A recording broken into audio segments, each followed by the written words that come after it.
guys? It's Kichter, and I'm here with my beautiful fiance, Emotional Stitch. support fiance. Yes, Stitch was closing the door, and she said that I just looked so sad as the door was closing because I didn't want to part from her. Because I was like, are you ready to stream? Because I forgot that she doesn't do the stream with me. I was like, yup, I'm ready. Goodbye. So she said she'd do the intro with me. Yes. We just got back from our ballroom dance lesson because we've been taking dance lessons for our wedding. Mm-hmm. Yeah. And it was tough. Yeah. Oh my god, it's hard. It's hard. Good. We're doing 2.5 minutes. Yeah. So, and we've only had one. That was our second lesson, so it's a lot to learn. Yeah. But it's been fun, yeah. So we just got back, just had a coffee, and now we're ready to talk Tgcf. I think we might see some dice rolling, Ooh. some hand holding. Hand holding indeed. Mm-hmm. A handhold to live on centuries. Big time. Oh yes. And it's definitely not a euphemism for anything other than that. Uh-oh, Rose City Kimono said, just flipped through case file 7 for the pics. And damn those pics. This is going to be sad, I think. We're gonna go pick it up tomorrow. Mm-hmm. Yep. We're going to pick it up tomorrow. And also tomorrow, the final volume for Tgcf Deluxe Editions comes out. How exciting. Yeah, very exciting. Truly a dichotomy of books. Yeah, it's awesome. It's so awesome. I love those I like those books, how I like my yaoi boys. Hard. Hard. Oh, yeah, okay. Yeah, the deluxe editions are indeed hard. Hard to read. Hard in cover. Mm-hmm. Quinn donated. Thank you, Quinn. And says, is the schedule correct? 5 p.m. all 3 days. Yes. Yes. Fuck 4 p.m. Sorry. Yeah.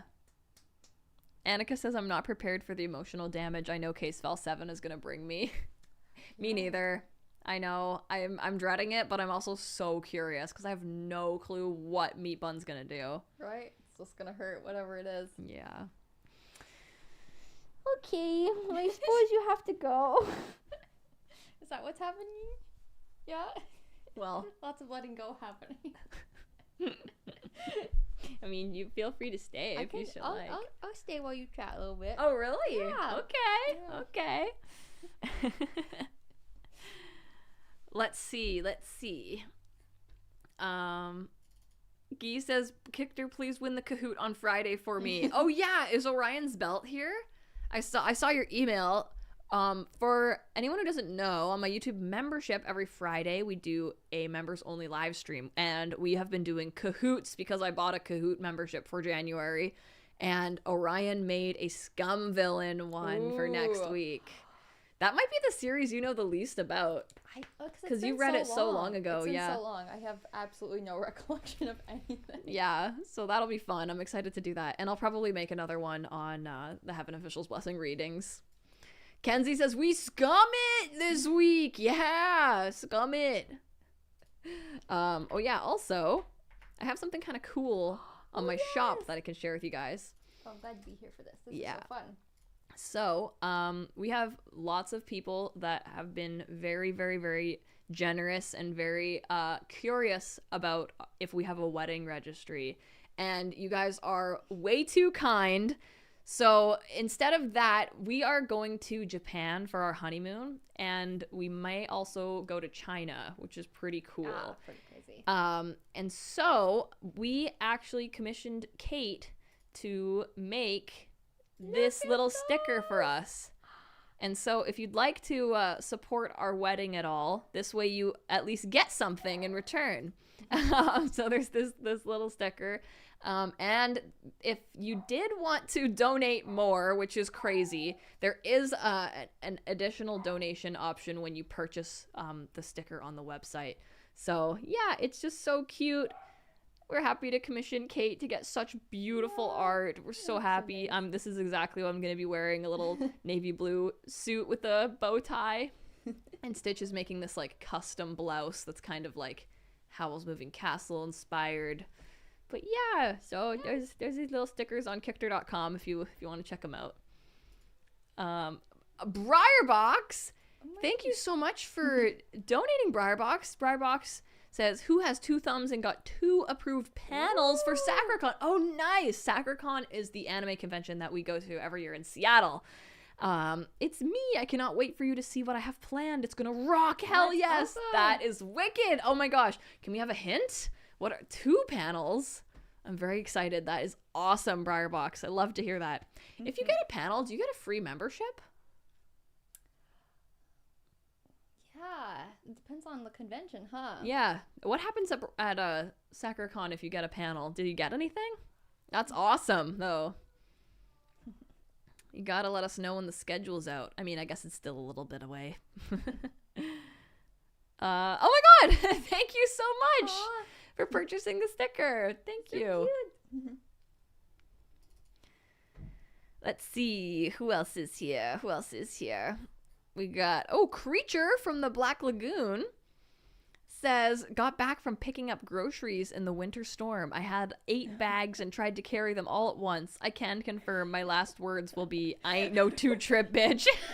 That's the most relatable thing I've ever heard. Stitch is the I ain't no 2-trip bitch. I have become the I'll take 2 trips. I'll be that bitch. Is that wiser? Yes. Is that faster? Also probably yes at some point, but Wow. is it in one trip? It's true. It's very impressive when I look back and see Stitch, my incredibly strong husband, bringing everything up the stairs. But being like, help me. Too heavy. Get the arms. Thank you so much for donating, Creature. And Kenzie says, you do, and I'm a co-panelist, so I got a free membership too. Nice. That's crazy. Wow. Oh my gosh. That's incredible. I love that they're doing that, if you contribute. That's awesome. And Kate says, I know if you're in the exhibition/artist hall here, you get a free pass for you and a helper, but considering the tables are like $600 plus to rent, I'd hope you get a free admission. Yeah, a little different for artists. Yeah. Kind of part of the price of attending the table.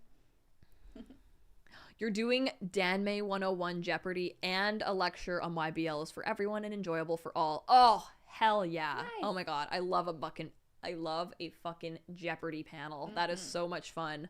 Ooh, how tricky are you gonna be? I guess you can make the different difficulty levels with Jeopardy. Orion's Bell, thank you for donating.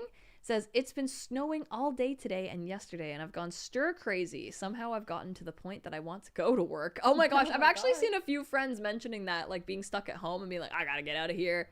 That's so funny. I feel that way sometimes, being stuck at home, just wanting to leave the house. Stitch doesn't know. Stitch is like, I could actually stay in the house forever. Thank you so much for donating, Orion's Belt. Kenzie says, I just ordered my flights home to SacreCon and to see my family. Oh, nice. That's lovely. I'm glad that you get to do that.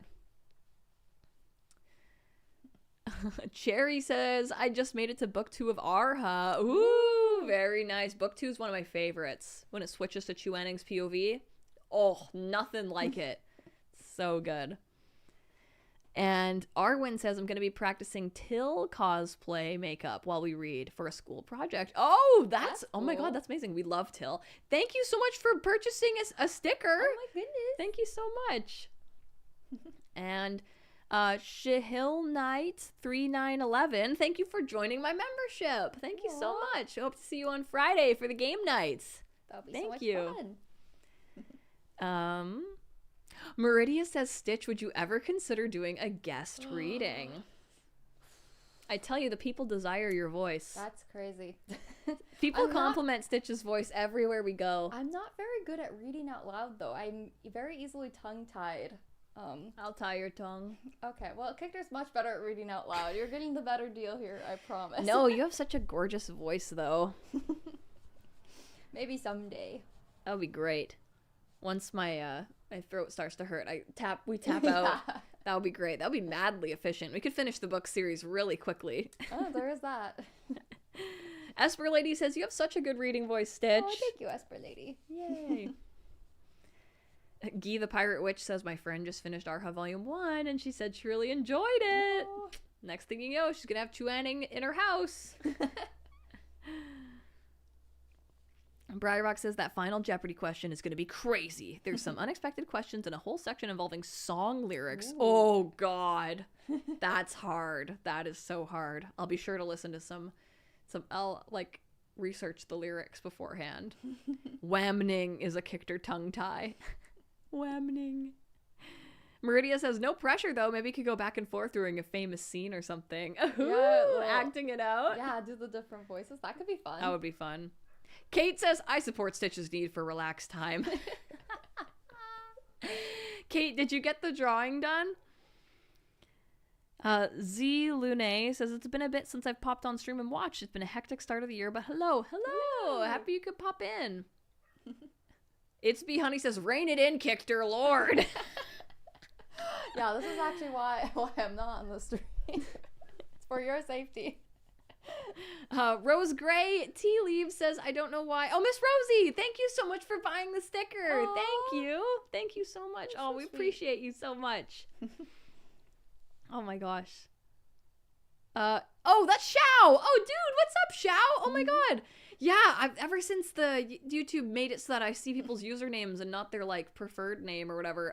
It's like been an crazy. amnesia arc. Yeah, literally. Where's everyone?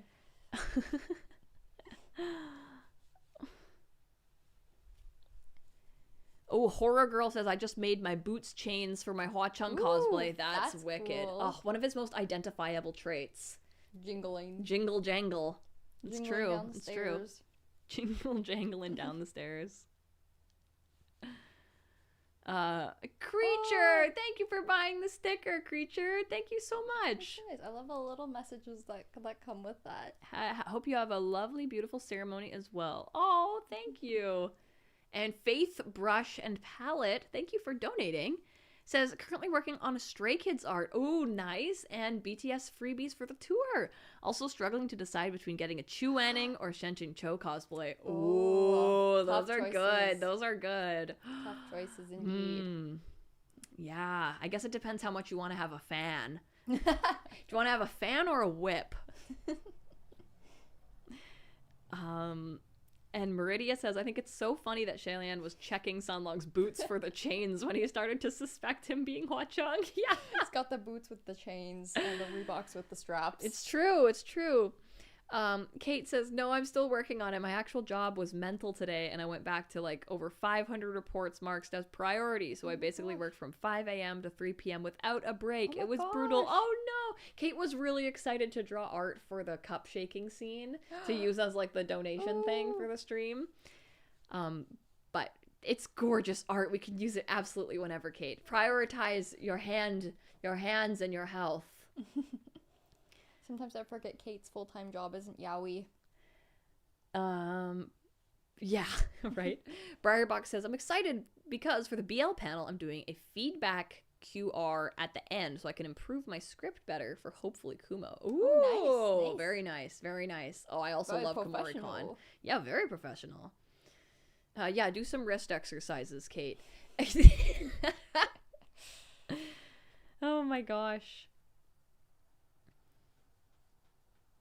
And Guy says, what is Kate's actual job if not BL? Supporting the BL community, truly. Faith Brush says, me and a whip might not make for a safe combo. That's true. I have seen a Morand and a Chu Wanning cosplayer untangling their whips at con, because you at some point just end up whipping each other. Xiao says, I hope the new year has been treating you and everyone else well. I might be able to make it to more streams and possibly get my membership back. Oh, thank you, Xiao. I hope that you're doing well, too. I've missed you. Kate says, shockingly, I work in healthcare. Apparently, I can only thrive in stressful environments. Damn. Ray's Drawing posted some case file doodles in the community. Oh, I cannot wait to check that out. I love case file. And I feel like it went from something that had no art to, like, with the English fandom getting some more, I mean, no art on the Western side of the internet to slowly getting more and more and more, more people getting into it. It's pretty crazy. It's funny because they're just like two dudes, right? It's just two guys. Yeah, there's nothing like something super distinctive about them unless you're really looking close. Oh, Quinn, thank you for donating. I'm sorry to hear you have an angry cough that just won't go away. Oh, that's awful. I hope that you get better. I usually get a lingering cough, but I've been lucky this year so far. Miss Rosie says prepped for about 80 candy bracelets for a con in a few months. Oh my god, 80? That's incredible. I have all the strings measured and cut, and all the letters in each bag, and the charms in each bag, and accents added to each. Oh, now gotta do it. Nice. That is wicked. Oh my god. That is so awesome. I loved all the ones that you sent us. Esper Lady says, my IRL Danmei friend got into a PhD program for history. I am so happy for her. Should I get her Hualien or Yanshan merch to celebrate? Ooh. How to even choose? Yan Wuxi has his PhD in being a little shit. I mean, I just feel like Hualien is just so Celebratory, yeah.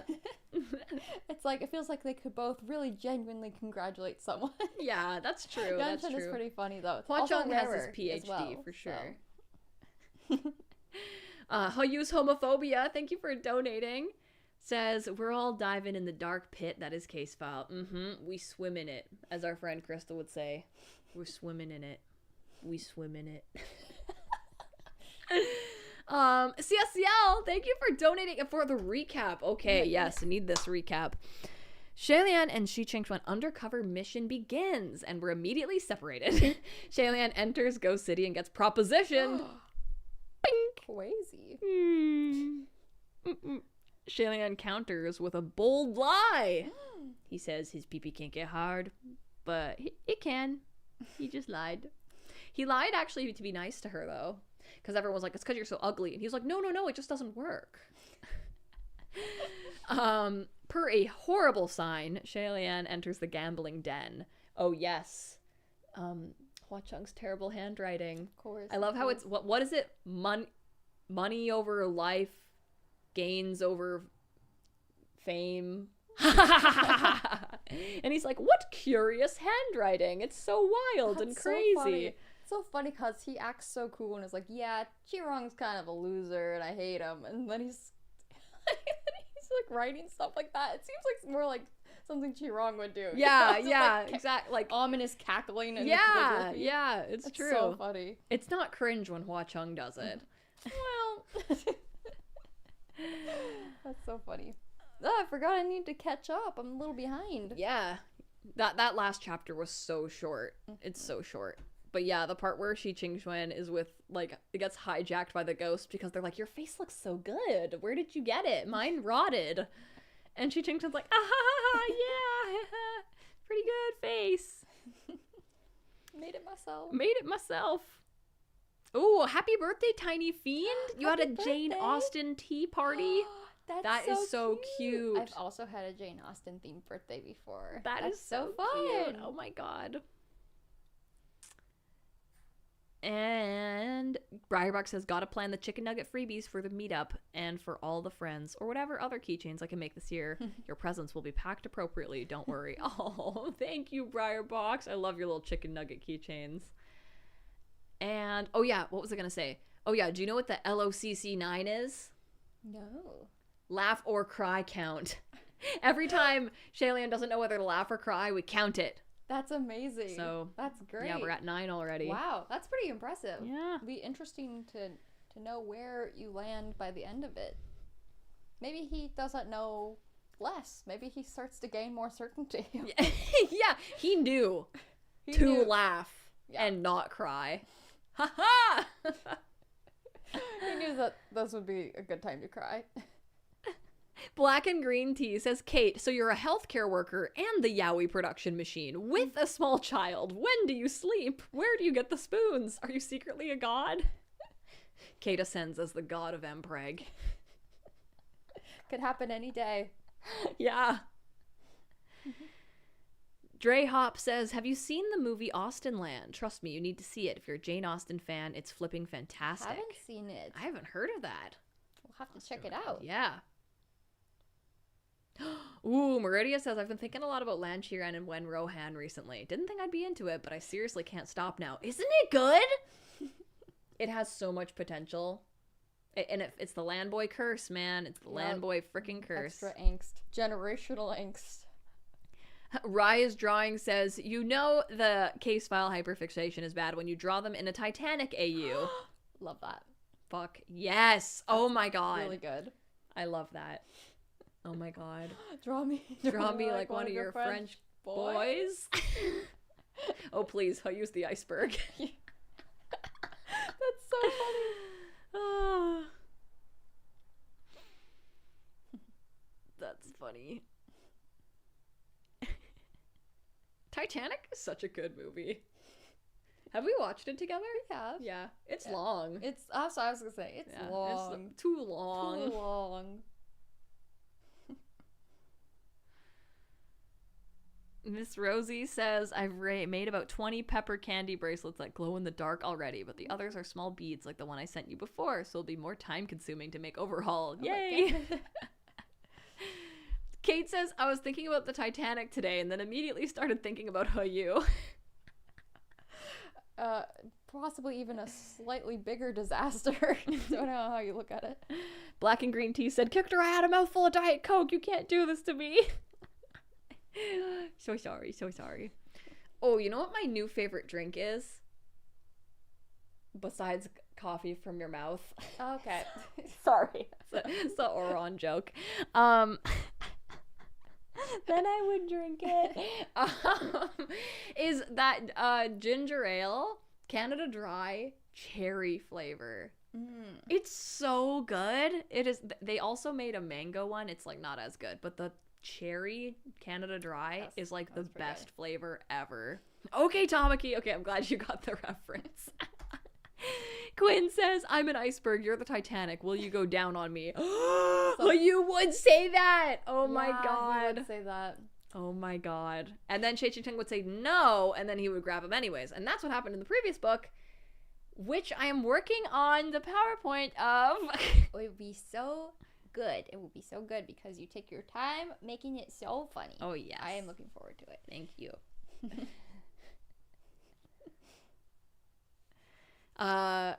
Briarbox says, I'm also going to be doing the first female cosplay I've done in 10 years. Femme Silas. Ooh, from Lads. With a long ass braid. How I'm going to manage not being a fictional man is diabolical. That is funny. Hey, I also really enjoy cosplaying as a woman. But like a part of cosplay for me has always been like the fun of dressing up like a boy. But then when you can like dress up as a boy anytime, you're like, well, what if I dress up up as a woman? And it's crazy, you know? A woman other than myself. I really enjoy being the Windmaster for that reason. Oh yes.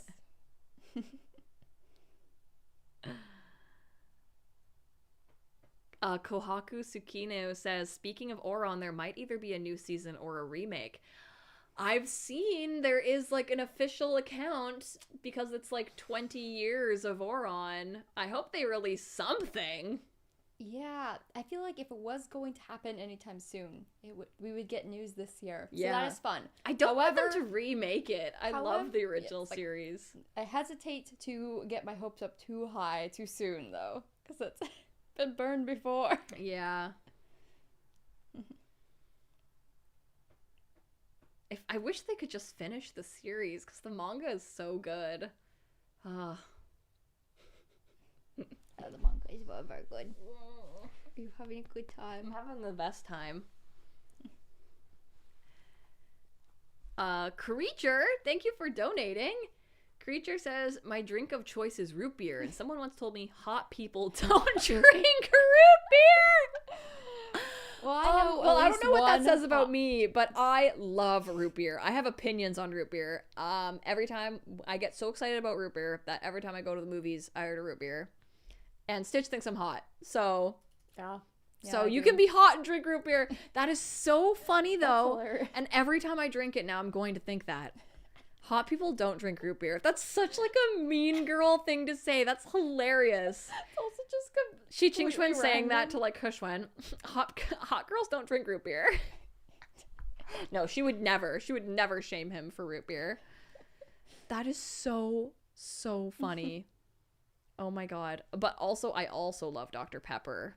Dr. Pepper's great. It's a little spicy. A little I spicier. feel like root beer is spicier than... The sarsaparilla. That's why I like Mugs. I feel like it's the least spiciest of root beers. Interesting. It's the most sugary. Interesting. The one that hurts your teeth the most. Oh, I like ginger beer too. The Canada Dry brand ginger beer is not the best ginger beer. It's a little too spicy.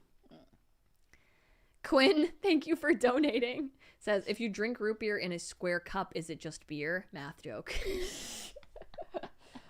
Yes, I think so. Oh, not a math joke. I feel like you made a math joke today. Can't remember what it was though. How do you get dick from Richard? What? That is not what I was thinking of. You ask nicely. That's not a math joke. I don't even think that's a joke. You know how Dick is the shortened name Yes, for Richard? yes. How do you get Dick from Richard? You ask nicely. Okay. That's not math. That's not math. I was promised math.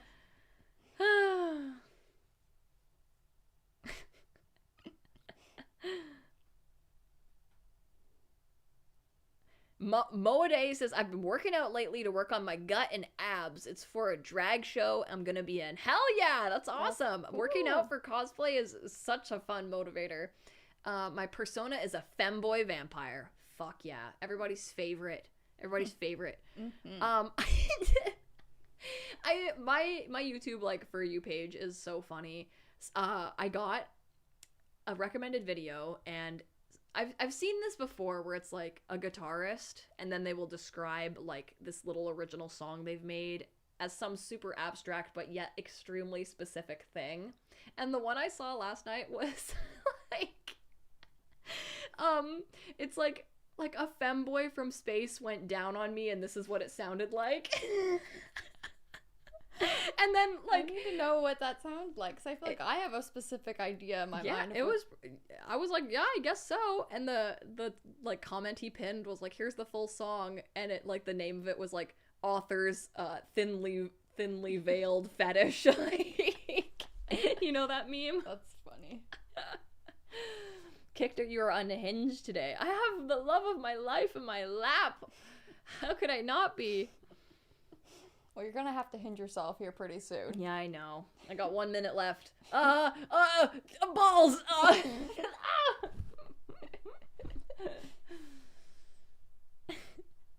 What did you do before joining the stream today? We were dancing. Dancing to Howl's Moving Castle. Actually, we were in traffic. What type of ball? The type that you would weigh a baby with 6 times.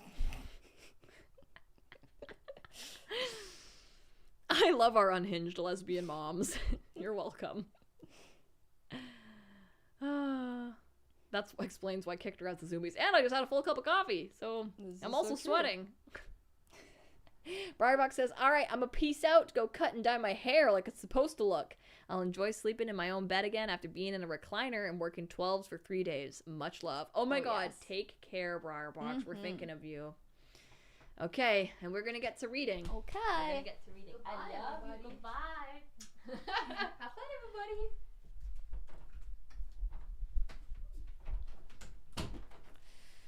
That was the best. Okay, let's read this book. Chapter 15. At Paradise Manor. Questions of Shanla. That sharp cry of desperation made Shalian's heart drop. Just need my phone.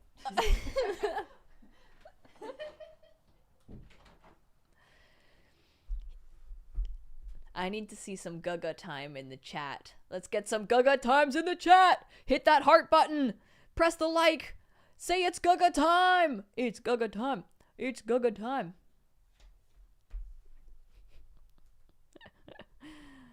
He had hardly gathered his thoughts before his body was already charging in that direction.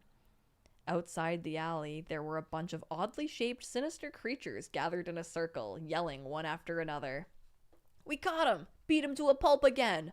fuck however much food this little scumbag pilfered off me. I'm gonna slice the same off him, every single bit.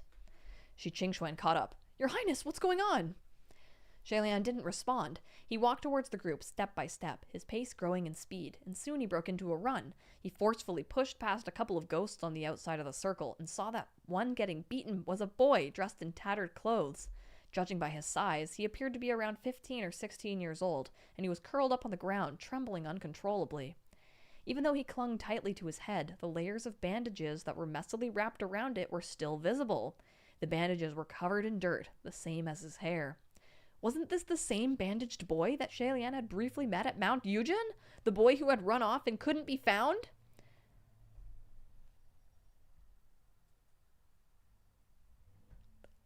How is that? We went too far forward. That's crazy. That's so funny. Oh my god. Did I name the stream chapter 14? I named the stream chapter 15. We're chapter 14. Wait. What chapter are we on?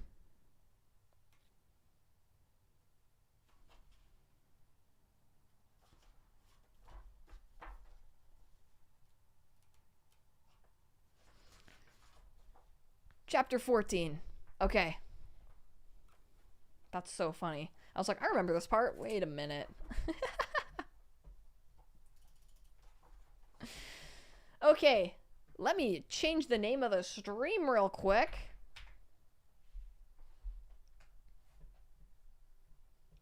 He runs in to the gambler's den, and then he actually just ran right out.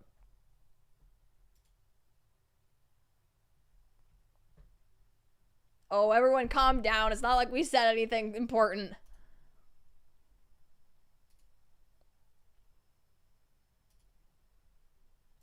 Chapter 14. Okay, I changed the title. I changed the title.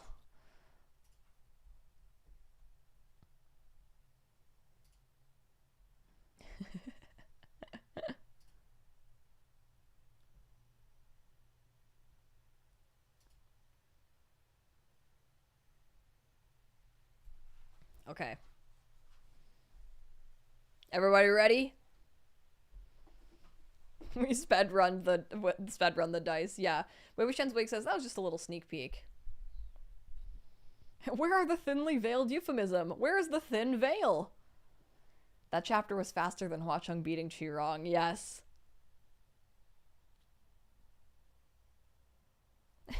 Important spoiler warning. Kictor skips dice rolling because it's too spicy. Okay. We need to re-christen the chat. We need some real Gaga time. I only saw like 3 Gaga times. Get some Gaga time in the chat. Use some emojis. Hit the heart. Make sure you press like. Real Gaga time. Real Gaga time. There we go. Gaga's about to jork it time. There we go. Yeah, Mirai, I like to see it. That's how I like to see. Tiny Fiend, Emma, Leo, Mizuki, Eevee Bugs, Cherry, Arwen, NMT, Vico into Kitchen, Kohaku, Black and Green, Shenjo Defender, Bro City Kimono, Superior Court, Braylee, they're about to shake it. Gaga in the flesh time, Shorekeeper, yes. Okay, very good. Eevee Bug says, I love when they Gaga all over the place. All right, chapter 14, everybody can approve. This is where we are. Through the fire and the flames.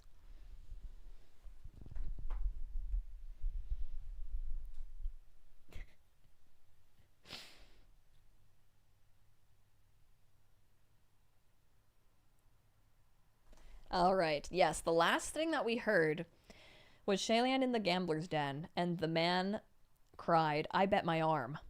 There are too many onlookers. Shalian couldn't get through and could only listen from the outskirts of the crowd. Suddenly, he heard another voice lazily respond. No need. Never mind your arm. Even your shit life is worthless here. Hearing that voice, Shalian's heart suddenly jumped. He silently mouthed the name, Sanlang.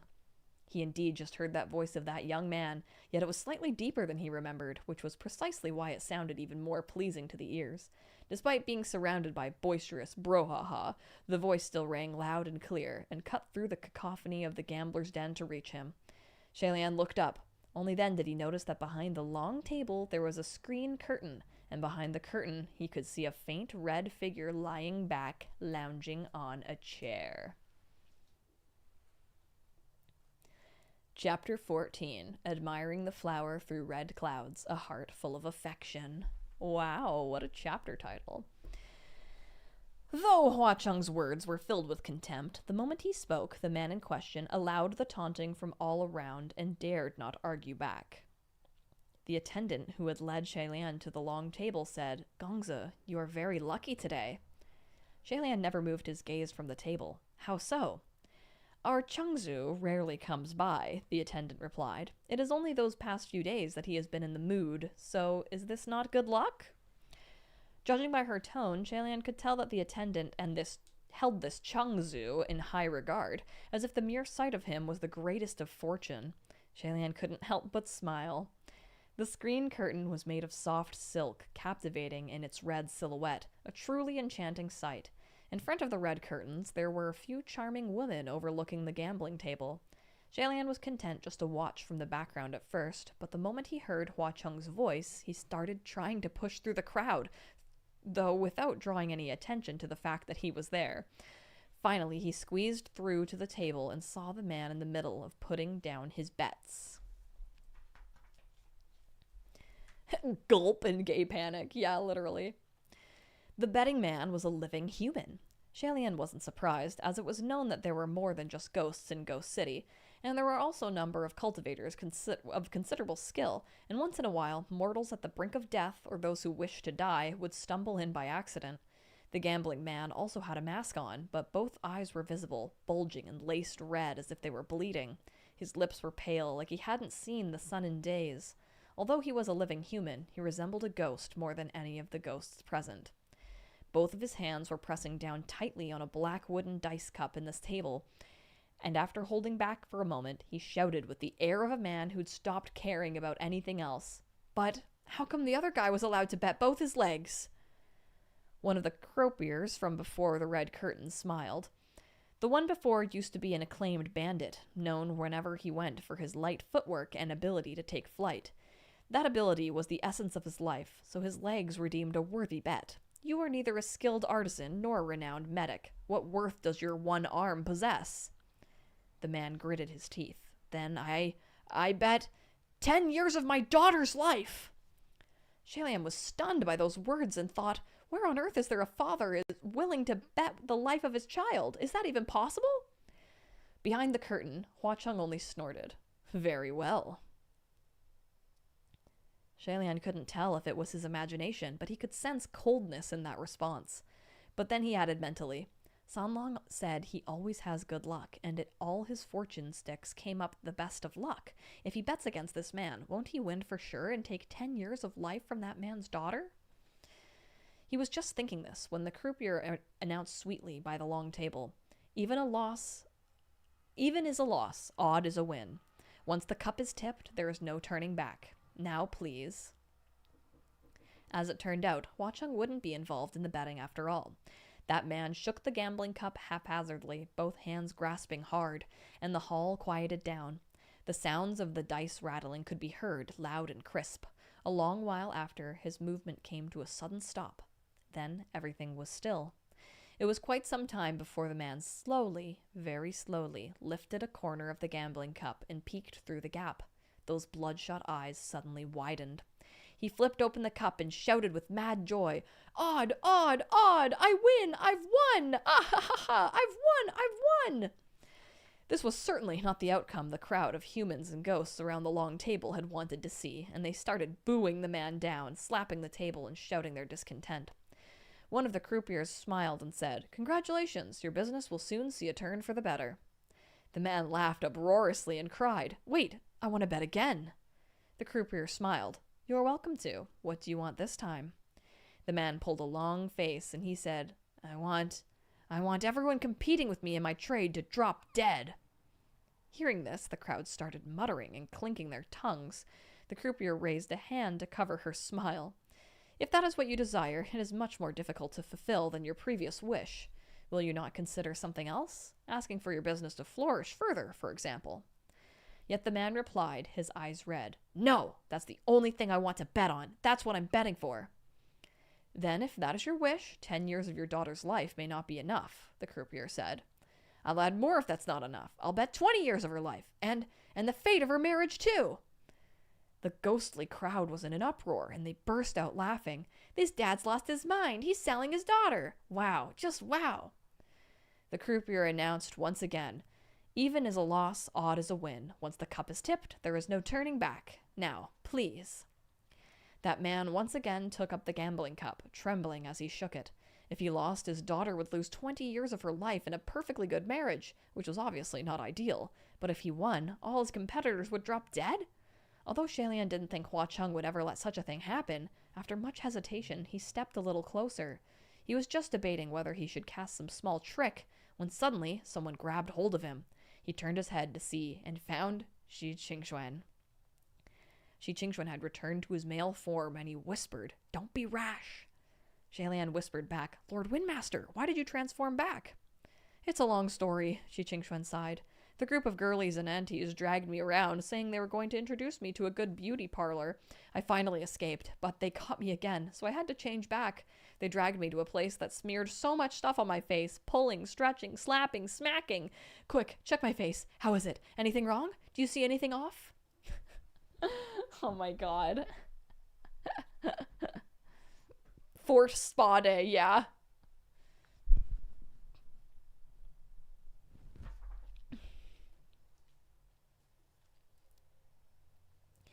He pushed his face up right to Shalian for inspection, and Shalian dutifully scrutinized it before replying truthfully, "I think it looks even smoother and fairer than before."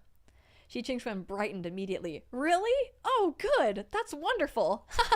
Is there a mirror? Where's a mirror? I want to see." "Look later," Shalian said. "Ghost City is blocking our spiritual communication, so let's not lose each other again. By the way, how did you know I was here, Lord Windmaster?" "I didn't," Shi Qingxuan replied. "I came because Jianzhou and I had already agreed to meet here. When we lost each other earlier, I just came here instead. But when I walked in, it turned out you were here too." "You called Jianzhou out?" Shalian asked. "To meet here?" "Yeah," Shi Qingxuan replied. "Jianzhou is Lan Jianzhou, His Highness Tai Hua. You know that much at least, right? He's the martial god of the East. Since we're here, it'll be best if he comes too. The Gambler's Den is one of the most bustling, chaotic places in Ghost City. It's a landmark. People and ghosts alike go in and out in large numbers, so it's much less conspicuous for us to mingle. That's why I told him to meet us here." "Oh, really? Yay!"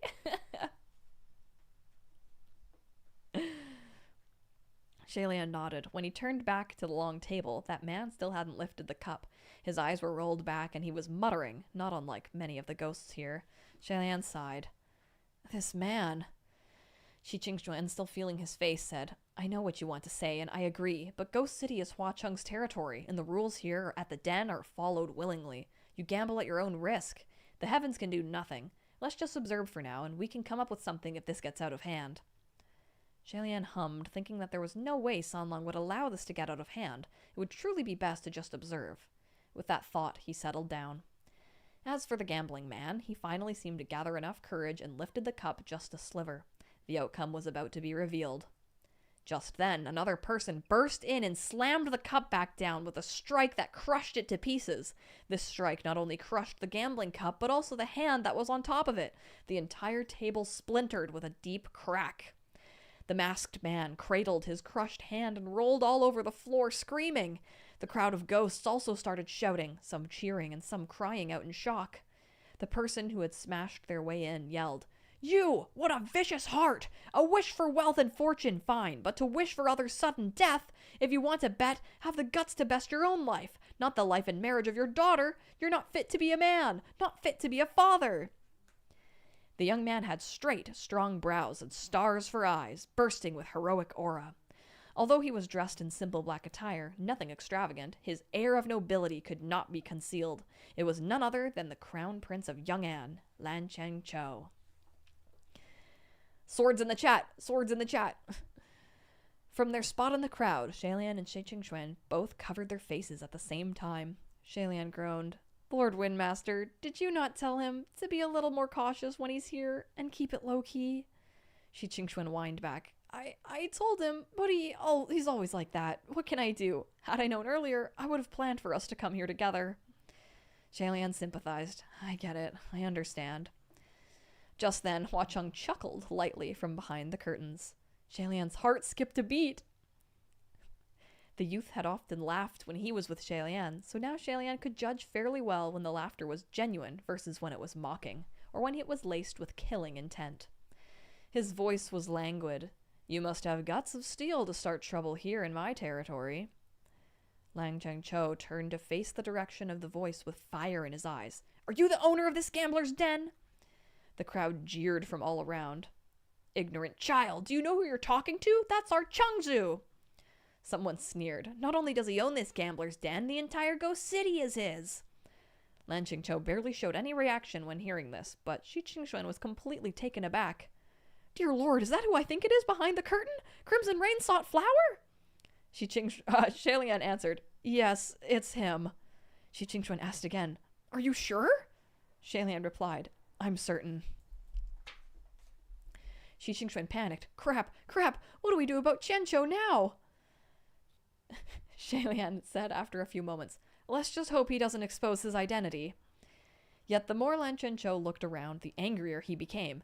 This hellish place reeks of smoke and corruption, and it's filled to the brim with demonic chaos. What scum is gathered here, committing what kind of deeds? Running a place like this, none of you have a single trace of humanity. The crowd booed in unison. We ain't humans anyway. What do we need humanity for? What a useless concept. Whoever wants it can take it. Who do you think you are, coming all the way here just to insult us? Amused, Hua Chung said, This den of mine is a carnival of hell to begin with. There's a path for you in heaven, but you refused to take it and instead chose to barge into the despairing depths of hell. So, what shall we do with you? The moment they heard the word heaven, Shalian and Shi Qingxuan instantly knew. Just as they suspected, Hua Chung had already seen through Lan Qianqiu and knew exactly where he came from. Yet, Lan Qianqiu completely missed the implication of his words and slammed his hand down on the table once more. He was standing on one end. With that single strike, he sent the entire table flying towards the red shadow behind the curtain. Those who had been gathered around the table dodged to the sides, but the seated silhouette behind the curtain didn't move. With a wave of his hand, the long table was flung back in the opposite direction, back towards Lan Qianqiu. At the sight of the rebounding table, Lan Qianqiu caught it with one hand, but he quickly realized he couldn't handle the overwhelming force bearing down against him and immediately switched to both hands. As he pushed and pushed, blue veins began to pop on his forehead. The once bustling hall had now people and ghosts fleeing and hiding. Shalian and Shi Qingxuan debated whether they should step in and help. Since they hadn't been exposed yet, they could continue to help out in secret, but if they jumped in openly, they'd risk having their covers blown completely. On the other end, Lan Qianqiu gave a loud shout and finally shoved back the hefty table.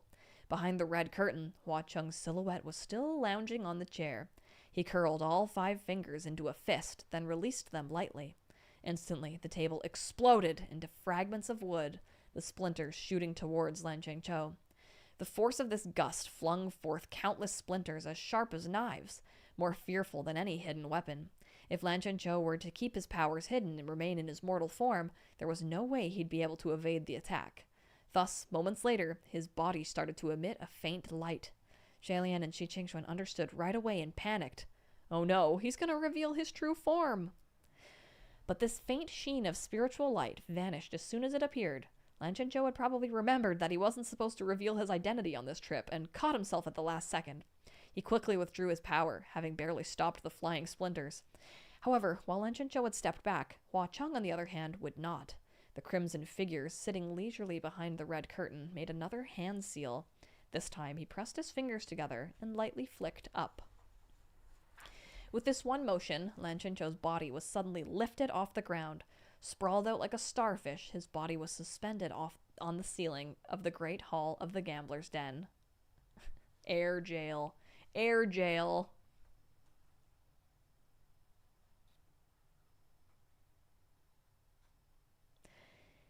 Even after being caught, Lan Qianqiu still didn't seem to be able to wrap his head around how he suddenly started floating, and he struggled to break free, his face full of confusion. Shalian felt his head throb. Now that his power's been sealed, even if he wants to return to his divine form, it'll be impossible. Shi Qingxuan agreed. Since Ghost City is Hua Cheng's territory, if he wants to seal his power, he can. Even though Lan Zhenqiu had been apprehended before the crowd, there was at least one upside down. Namely, his identity was probably still safe for now. Or there was still upside down. There was at least one upside. Namely, his identity was probably still safe for now. If he continued the brawl and released his powers, it would be hard to explain why Tai Hua Zhenjun, the martial god of the East, had come to Ghost City to wreak havoc. After all, unless there was something extraordinary afoot, the heavenly and ghost realms hadn't crossed each other's paths in centuries. Seeing that the gambler's den unexpected guest had been detained, the crowd that had fled returned and gathered in the hall once more. They pointed at the suspended Lan Zhenqiu and laughed uproariously. Lan Zhenqiu had probably never experienced this kind of humiliation before, and his face flushed red as he wordlessly struggled against the invisible bindings. From time to time, a ghost from below would jump up in attempt to pat his head. Fortunately, Hua Cheng had hung him fairly high up, far out of reach, sparing him that embarrassment. Hua Cheng chuckled from behind the red curtains. What an interesting catch today. I'll let you all play with it. Whoever's lucky and wins big can take him home to roast. At those words, endless cheers erupted within the hall. Bet on the roll! Let's bet on the roll! The highest roll can take him home to roast! Oh my, this little Gaga looks pretty delicious! Hee hee hee! Ha ha ha ha! Who's the fool now? That'll teach you to cause trouble around here! The 4 masked bouncers carried in a new long table, and the crowd flocked to the area once again to start the next round of bets. I love how they just had another table prepped, like maybe this has happened before. The masked man, who was clutching his hand and howling on the ground, was long forgotten. The prize this time around was none other than Lan Zhenqiu, suspended in midair.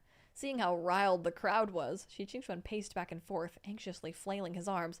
What do we do? Should we go up there and win him back, or is it better to fight? Shalian asked, Lord Windmaster, how's your luck? Shi Qingxuan replied, It's sometimes good, sometimes bad. There's no certainty with something like luck. Shalian said, There can be. For example, look at me. I've never had any good luck. Shi Qingxuan gaped. Is it that bad? Shalian nodded ruefully. Whenever I roll, the most I get is snake eyes.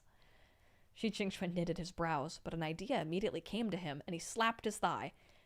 How about this? Since the most you ever get is snake eyes, then you should bet on the lowest number. There can't be anyone who will roll lower than you. After a moment of consideration, Shalian agreed. You have a good point. Let me try. This is like the opposite of girl math. This is dumb boy math. So he found a place near the table and threw out a suggestion. Why not switch the rules up a bit and see who can roll the smallest? The lowest roll wins. How about that? The crowd around the table was rowdy. Some agreed, some disagreed. Shalian decided to take 2 dice and give it a try first. Before he rolled, he chanted mentally, Small, small, small. The dice were tossed, and the 2 leaned in to take a look. 2 6s? ... said Shalian. ... said Shi Qingxuan. Shalian rubbed his forehead in defeat. It seems that not even a change of the rules can change my luck. Shi Qingxuan mirrored him in rubbing his forehead. Maybe it'd be better to just fight outright. Just then, a croupier approached the red curtains and leaned in, as if trying to hear what the figure behind was saying. She nodded, raised her head, and announced, Everyone, may I have your attention, please? Chengzhu has an announcement to make. Hearing that Chengzhu had something to say, the crowd immediately dropped everything and became exceedingly quiet. The croupier continued. Chengzhu said to change up the rules. Chatter broke out in the crowd. Chengzhu is the rule! Whatever the rules are whatever Chengzhu says they are. What are we changing them to? The croupier responded. Chengzhu says that he is in a good mood today and wants to play a couple rounds with everyone. Anyone is free to bet against him. Whoever wins can take home the thing up above. Whether to steam it, boil it, fry it, or pickle it will be completely up to the winner. Kate says, it's late, but I have Hualian donation art in your email for tomorrow. Oh, girl, if you got it right now, let's add it in. If you'd spent so much time to get it ready for today, it takes no time for me to add it in right now. Let's do it. Oh my god, it looks so good. It looks so good. Okay, one sec. I gotta add it into the thing. Might take a second. Art break, art break.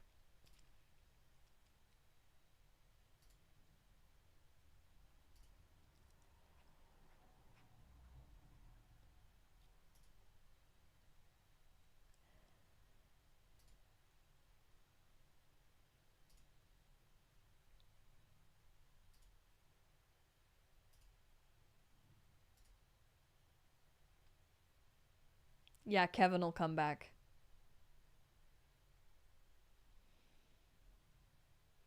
I really like the Windmaster one.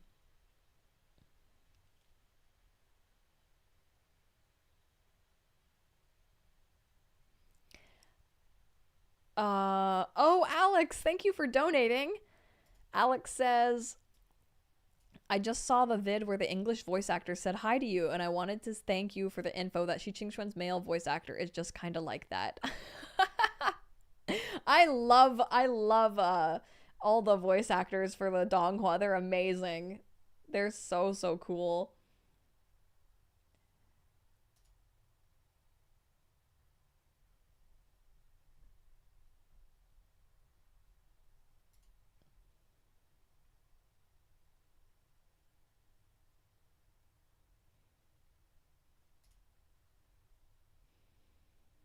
Okay, okay, what's this?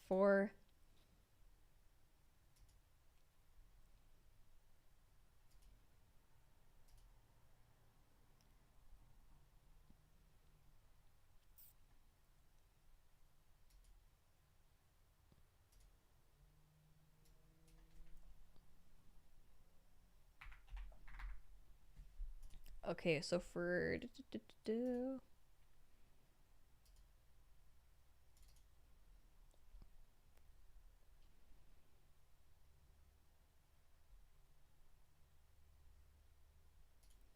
super chats.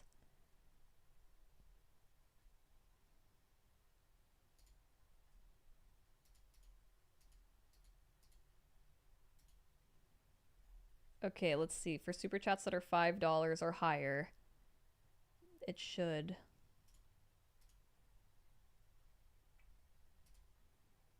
Hey, look at the new art! That's so beautiful, Kate. Oh my god. Look at them! Oh my god. I love that. Oh my god. Kate, your art is fucking gorgeous. Oh my gosh. Yowie wowies! That's beautiful, Kate. Thank you so much. I'm also gonna make it if anybody joins the membership.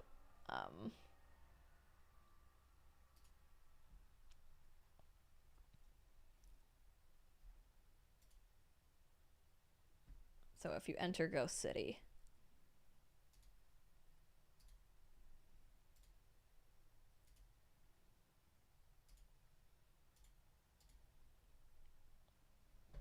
That yowie wowie.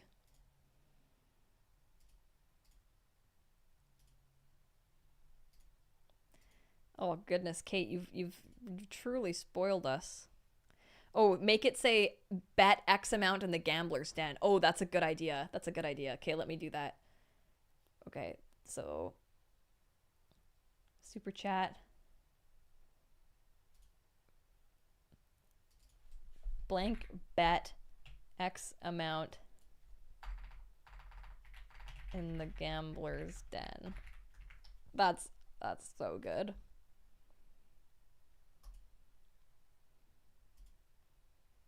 Kevin bet $4.99 in the gambler's den. That's amazing. Oh my god. Kate, you're the best. Thank you so much. I'm betting on Hualian. That's amazing. Thank you so much, Kate. And good idea, Meridia, on that too.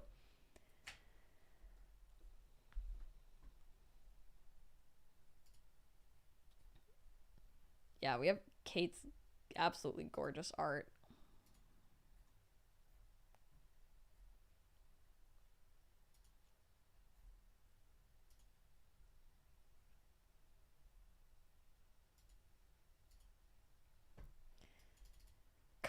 Coffee and a prayer. Okay.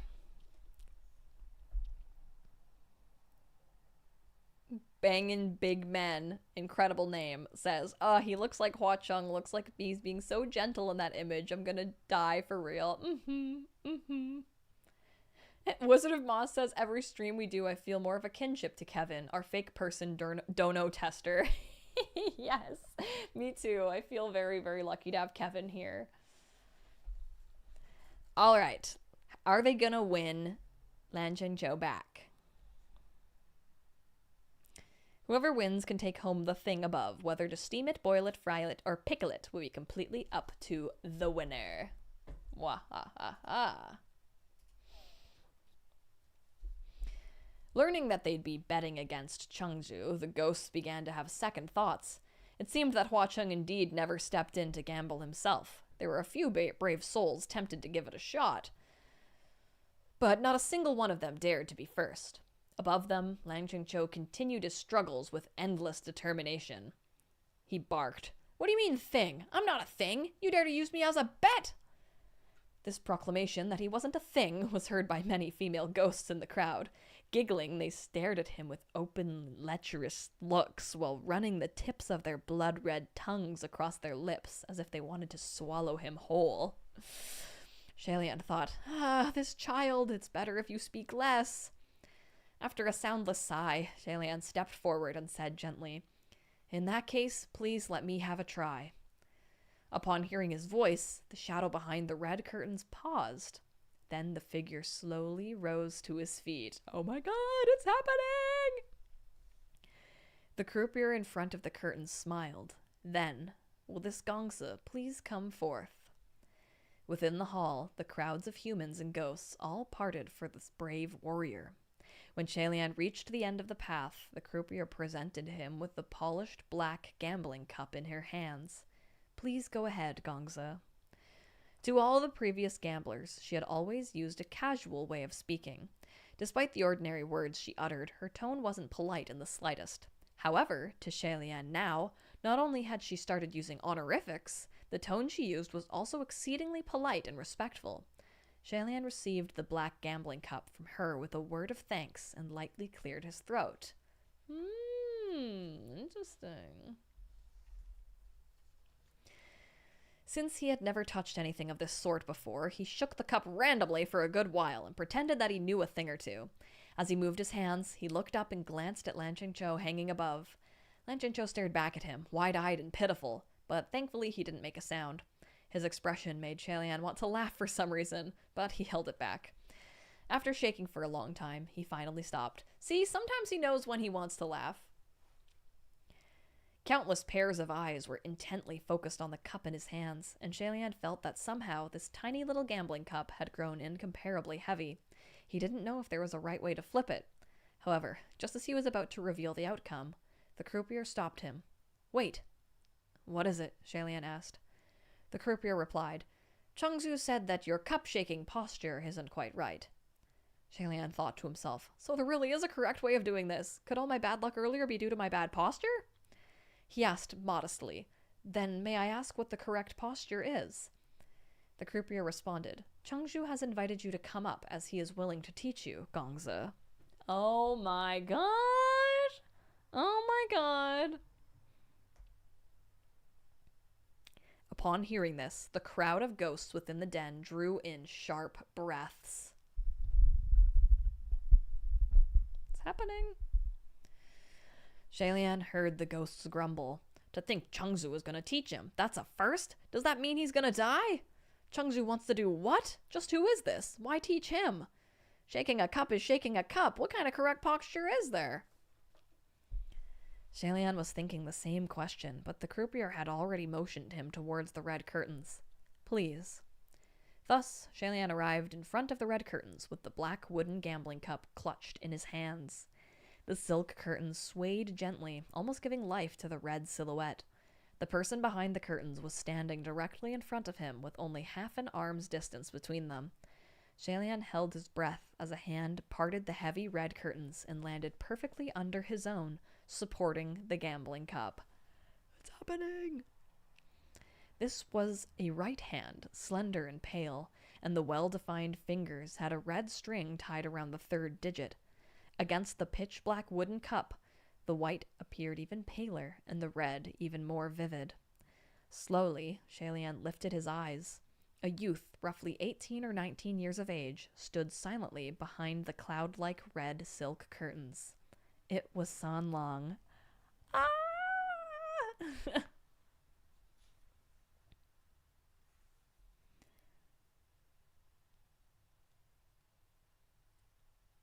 He's very pale. His robes were still the same maple red, his skin still as white as snow. It was the same uniquely handsome and dangerously sharp, youthful face, but its contours were now slightly more defined. Ooh, Orion's belt! Showing off the art! Ah! Thank you! Orion's belt bet $5 in the gambler's den. This scene feels more scandalous than if they just started going at it, to be honest. Yes, I agree. It's delicious.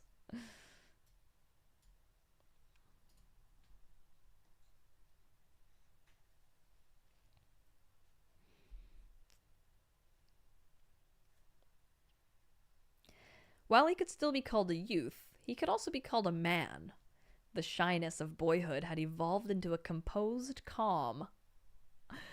The sheer wildness between his brows reflected his pride. The same eye that twinkled like a star was now gazing deeply and unblinkingly at Shalian.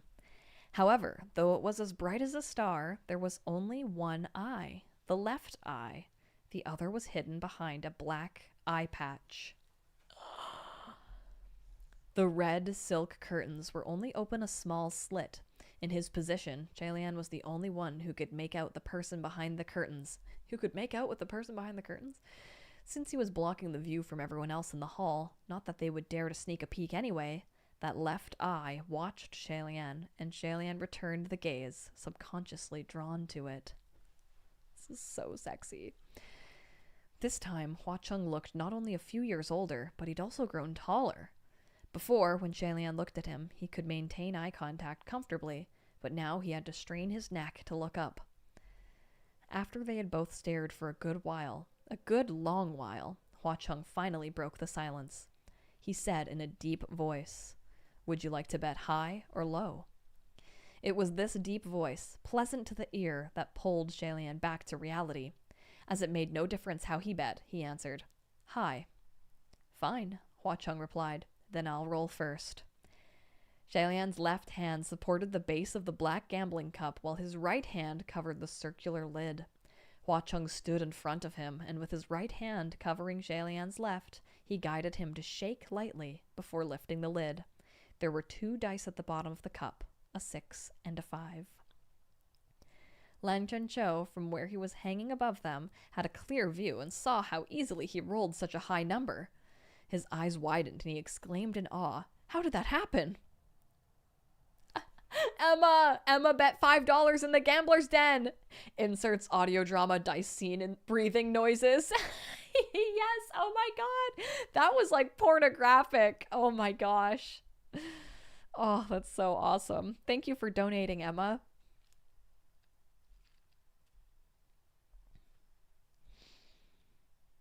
Hua Chung loosened his hand slightly and beckoned to Shalian. "Shake it like this. Now you try." Shalian mirrored his actions and shook the cup twice, but Hua Chung said, "Not like that." There's a photo.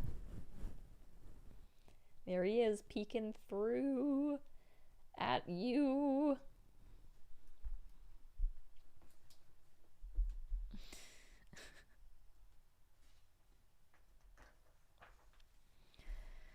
Even though he was reprimanding Shalian, his tone was exceptionally gentle and patient.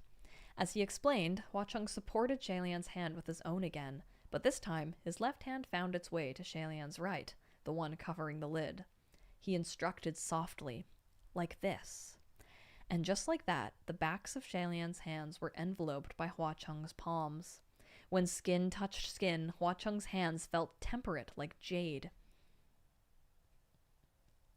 Kate, oh, thank you so much for donating, Kate. Hua Chung, big or small? Shalian's inner thoughts. Oh, it's definitely big. Thank you for donating, Kate. I'm sorry your $5 didn't work. I think it's because it's $5 Canadian. I'm so sorry. Oh, it's definitely big. Skin touched skin. Oh, what now? Oh, goodness.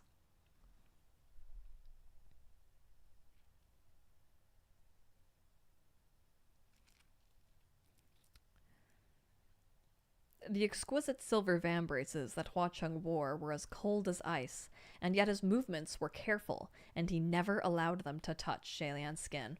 Listen, I remember when I first was reading this book, this was the scene that I think I, like, fucking fell in love with Hua Chung over. Just the absolute care that he has for Shalian here, and how he doesn't let any of his cold vambraces touch his skin. Like, that's how careful he's being. Like, that's just the level of his insane, like, considerate for Shalian. It's just so romantic. It's so, so good. This, like, just the memories from this scene is, oh man, it's bringing me back. It's so good. It's so romantic. When skin touched skin, Hua Chung's hands felt temperate like jade. The exquisite silver vambraces that Hua Chung wore were as cold as ice, and yet his movements were careful, and he never allowed them to touch Shalian's skin. His hands guided Shalian and shook the black wooden gambling cup in a rhythm that was neither hurried nor slow. Once, twice, thrice. Clack, clack, clack. There was a crisp, rattling sound of the two dice colliding and entangling with each other as they bounced inside the black cup. Even though the shakes were gentle, Shalian could feel waves of numbness traveling from the backs of his hands, along his arms, spreading through the rest of his body. He's so into him. He is so into Hua Chung. Oh my god. It's crazy. Even though he's just gently touching him, he's like, ah! So delicious. Oh my gosh.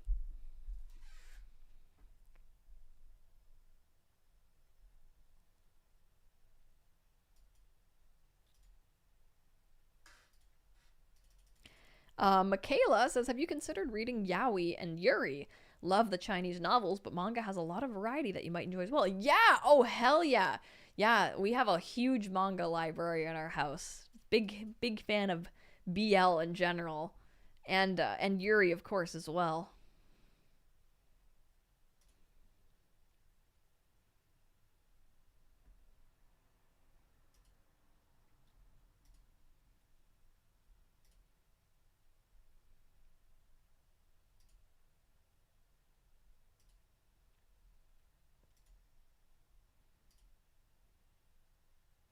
Is this how babies are made? It's how little dice babies are made. As he shook, Shalian lifted his eyes to sneak a peek at the other person and realized that Hua Chung wasn't looking at the gambling cup at all. Like, oh my gosh, stop! Stop! Instead, he was watching him intently with the corners of his mouth curved up. Shalian couldn't help but return the smile, but he immediately controlled himself when he remembered the crowd of humans and ghosts watching him from above and below. Like, the secret little moments here is just, it's so cute. Like, of course you can go over the top and be like, wow, this scene is dripping with sexual tension, like, which it also, like, is, but there's an incredible amount of romantic tension of just like, oh, like, Shalian's like realizing just how much he likes him, you know, like, oh, we're sharing these cute little moments together, like, oh, we like each other, like, we kind of have a little private thing going on, I'm getting some special treatment. And of course Hua Chung likes him so much. Like, oh, it's just so good.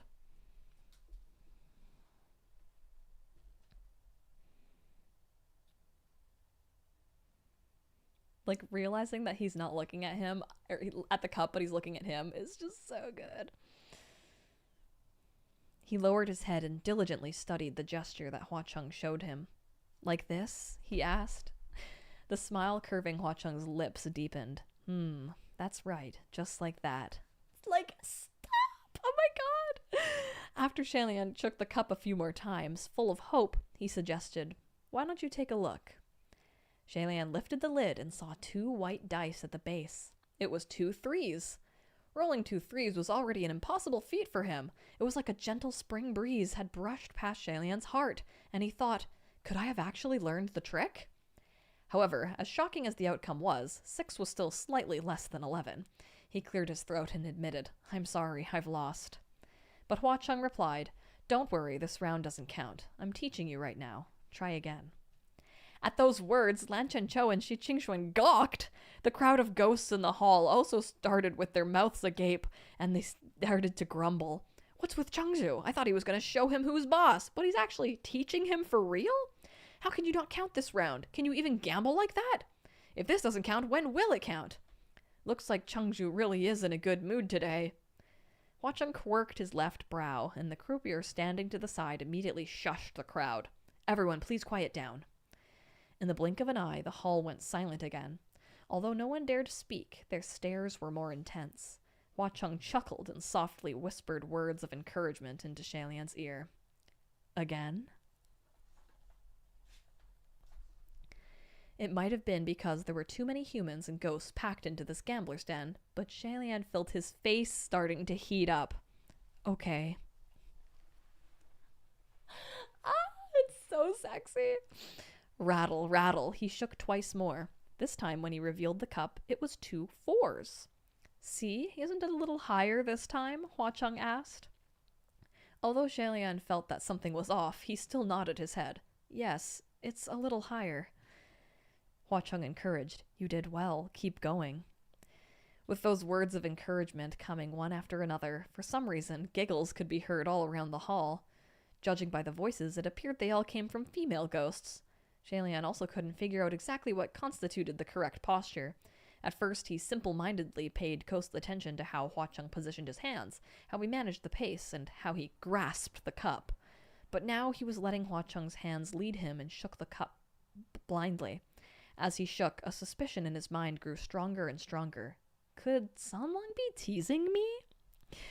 Lan Chenchou, who had been watching from above, probably felt the same and couldn't help but speak up. You! Stop shaking the cup! He's obviously playing you. There's no such thing as a correct posture. He must be cheating. Hearing that loud, boisterous voice, Shi Qingxuan covered his face again. The ghosts below shushed heartily, and a rain of dice was hurled at Lan Chenchou. They jeered at him loudly. Ignorant child, stop talking! So noisy, we're just getting to the exciting part! That Daozhang's rolls get higher each time he follows our Chengzhu's teachings. That's the undeniable truth. That's right, what do you know? Lan Chenchou was furious. You unruly, bald-faced liars! Ah! He suddenly stopped mid-sentence, and his face turned bright red. A couple of female ghosts below him had brutally yanked on his dangling belt and scolded him aloud. Xiao Didi, stop causing such a ruckus. If you keep spouting nonsense, us JJ will pull off your pants. Lan Chenchou had never been threatened like that before and was so angry he was rendered speechless. You!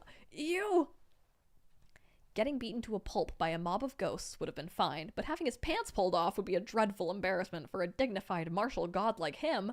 Immediately, Lan Chenchou didn't dare to say anything more. Shalian looked up and saw the other god sending him eye signals with all his might. It was both hilarious and pitiful, so he could only lower his head. Shalian looked at Hua Cheng and pleaded in a small voice, Sun Lang. Hearing his tone, Hua Cheng chuckled. Leave him be. Let us continue. ... Shalian gave up, once again held the cup and shook twice. As expected, this time he got 2 5s. The crowd cheered harder at this, and their teasing of Lan Chenchou grew more frenzied. Did you see that? Higher than last time!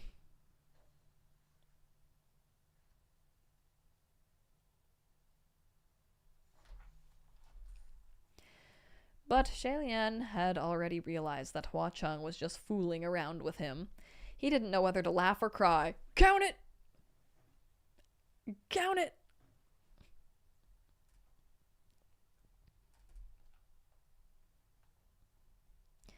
But Shalian had already realized that Hua Cheng was just fooling around with him. He didn't know whether to laugh or cry. He was sure that there was indeed no such thing as a correct posture, and to someone like him, any posture would be incorrect. From here on, he might as well give up on any hope of transforming his luck. Just as he was about to give up and expose himself on this last shake, Hua Cheng stopped him. Wait. Shalian could feel the hands covering his, pressing down a little harder, so he stopped moving altogether. What's wrong? Hua Cheng asked, half-jokingly. I don't believe this Gaga has mentioned what will happen should he lose. Hearing him call Shalian Gaga, Shi Qingxuan and Lan Chenchou both were complicated expressions on their faces. The crowd of ghosts also felt massive shivers run down their spines, and there were even a few who were so shocked that their heads dropped to the ground.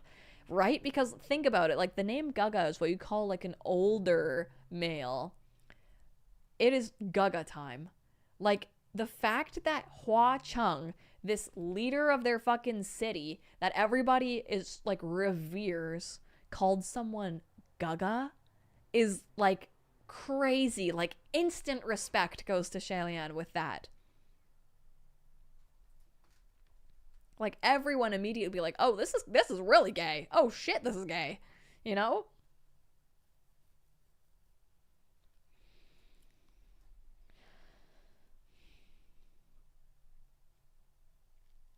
It was a little embarrassing to say, but because he was in such a hurry before, Shalian hadn't considered his side of the bet.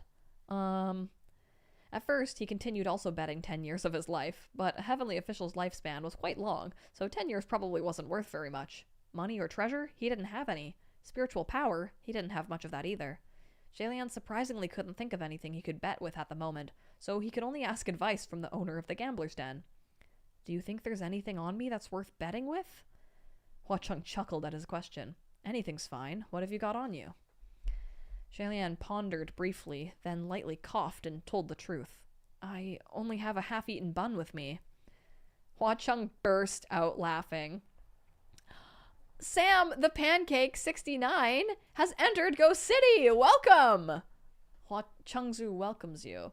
Gaga isn't just an honorific, it's very familiar. Ooh, yes, yes. Thank you for being a member for 7 months, Sam the Pancake. Hua Chung burst out laughing. Even though he laughed, no one else dared to do the same, even if they wanted to. When he finally settled down, Hua Chung nodded. That's fine. The bun will do. The moment he spoke those words, they not only shocked the crowd of ghosts, but the croupiers at the gambling table as well. Since the opening of this gambler's den, there had been countless inconceivable bets made. Organs, lifespans, emotions, abilities, but none were as inconceivable as the one today, a half-eaten bun. Even Len Zhou couldn't contain his surprise as he sputtered, dumbfounded. What? What's the meaning of this? Are you saying that I'm only worth a half-eaten bun? The crowd snickered and laughed. Someone called out, What's wrong with a bun? You're getting off easy, so shut up! Shalian could tell that despairing voice belonged to Shi Qingxuan, who was hiding among the crowd of ghosts. Just as he was caught between laughing or crying, Hua Chung coaxed him to continue. Come, it's the last round. Don't be nervous. I'm not nervous, Shalian argued. The two stayed like that, hands still touching, and shook a few times. Even though Shalian was truly not nervous, there was still a light sheen of sweat on the hand sandwiched between the cup and Hua Chung's palm. Finally, the movement came to a stop. It was time for the reveal. He drew a small breath and opened the lid. The dice were 2 6s.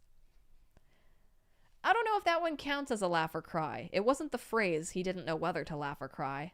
Just as he was caught between laughing or crying. I mean, we can add it if you guys believe it'll be.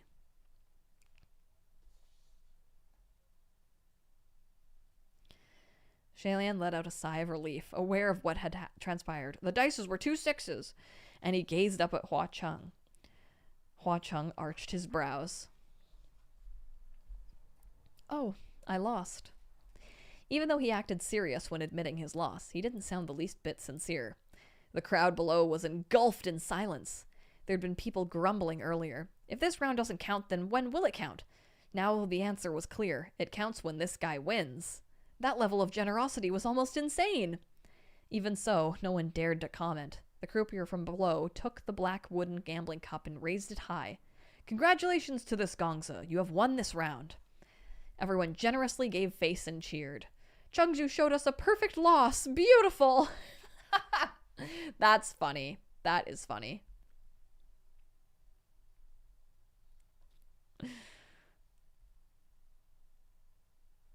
I am going to give the power to CSL.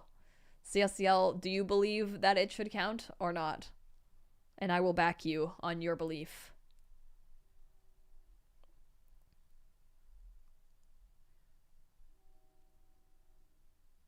Oh no. Don't worry, whatever answer you give, that will be the correct answer, and everyone will abide by it.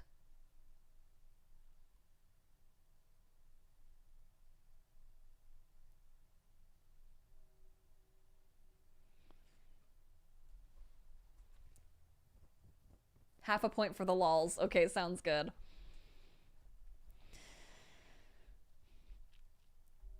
I love how when Hua Chung loses, since, like, he's almighty and everybody loves him, they're like, he showed us a perfect loss! That's incredible!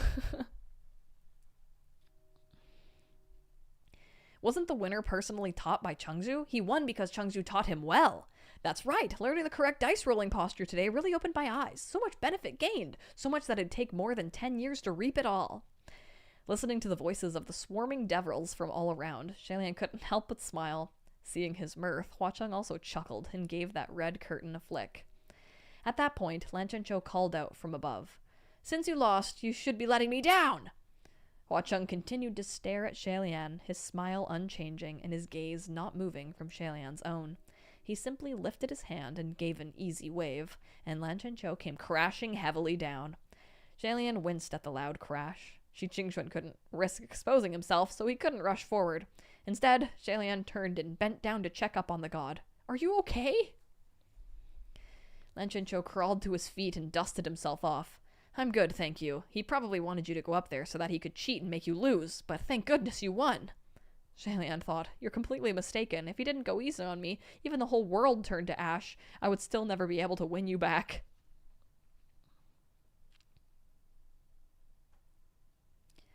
Just as he was thinking that, there was a suddenly crisp tinkling of bells, and the sound was followed by gasps of shock from all around. Shalian turned his head to look, and it turned out that Hua Chung had finally emerged from behind the red silk curtains. In his previous youthful form, Hua Chung always sported a slightly crooked ponytail, but now his raven-black locks tumbled loose over his vibrant red clothing, and an evil aura radiated from his handsome figure. Only a thin braid on the right side, tied at the end with a red coral bead, brought a hint of mischief to the mix. The vambraces were silver, the straps on his boots were silver, the belt was also silver. Even the long, slender scimitar that hung at his waist was silver, its curves smooth and peculiar. Just like that long, slender blade, the man himself was slender and tall. He was leaning against the parted curtains with crossed arms and a faint smile. Gaga, you've beat me. He's so hot. We love our tall, skinny man. Shalian obviously knew what had happened and said in resignation, Please stop teasing me. Hua Chung quirked his brow. I'm not. Why would I? Down below, the crowd of ghosts were bustling with excitement, bubbling like boiling water, each of them thrilled as they whispered among themselves. Chungzu changed his skin again today. I'm dying. His new skin is killing me. It's so tender and firm. What do you mean dying, old hag? Aren't you already dead? It would seem that Hua Chung never showed his true form in public and also changed skins frequently. None of the ghosts in Ghost City knew what he really looked like, and they assumed that this must be another one of his fake skins. Only Shalian knew that the one standing before him was the genuine Crimson Rain-sought flower of legend. Ah, it's so cute! Because he told him the next time that he saw him in person, he'd show him his true face. Shalian stared at the young man in red. He wanted to say something, but countless eyes from all around were focused on them, and Hua Chung's attitude was incredibly ambiguous, like he knew him, but also didn't. Shalian didn't know if Hua Chung could so publicly admit their acquaintance in Ghost City. He didn't know if he was acting this way intentionally, so he couldn't say much other than, thank you. Why thank him? Lan Zhenqiu demanded. He owns this place. He bore ill intentions from the start. ... Shalian replied under his breath. Your Highness, please stop talking and let's get out of here. If they were to stick around, he really didn't know what else would come out of Lan Zhenqiu's mouth. Considering the mission at hand, Shalian couldn't afford to stay long. He glanced at Hua Chung a few more times and pushed Lan Zhenqiu toward the exit. But as he was doing so, Hua Chung's voice called after him. Hold it. Shalian stopped in his tracks and looked back. The chatter among the crowd started up again. Chungzu, you can't let them go like that! That guy's suspicious. Look how strong he is. He's probably not as simple as he seems. If you ask me, they need to be kept and interrogated. Exactly. Who knows if he's a spy sent from whatever organization to cause trouble on our turf? The last sentence was a dagger to the heart. They really did come from the heavens, but their intent wasn't to cause trouble, rather to simply investigate the situation. Jalian wasn't sure if Hua Cheng had seen the spiritual light that Lan Zhenqiu released in his moment of peril, but he wasn't 100% certain Hua Cheng would let them go if he did see. Jalian was growing increasingly anxious, but the tone Hua Cheng spoke in was laid back. Shouldn't you leave the prize behind? Shalian was lost. Prize? Lan Zhenqiu put himself in front of Shalian and questioned warily. Are you going back on your word now? But Shalian thought Sanlong would never go back on his promises. Could he mean something else? I love how Shalian, it's like, girl, you just met this guy. You just met this guy and you already think so highly of him.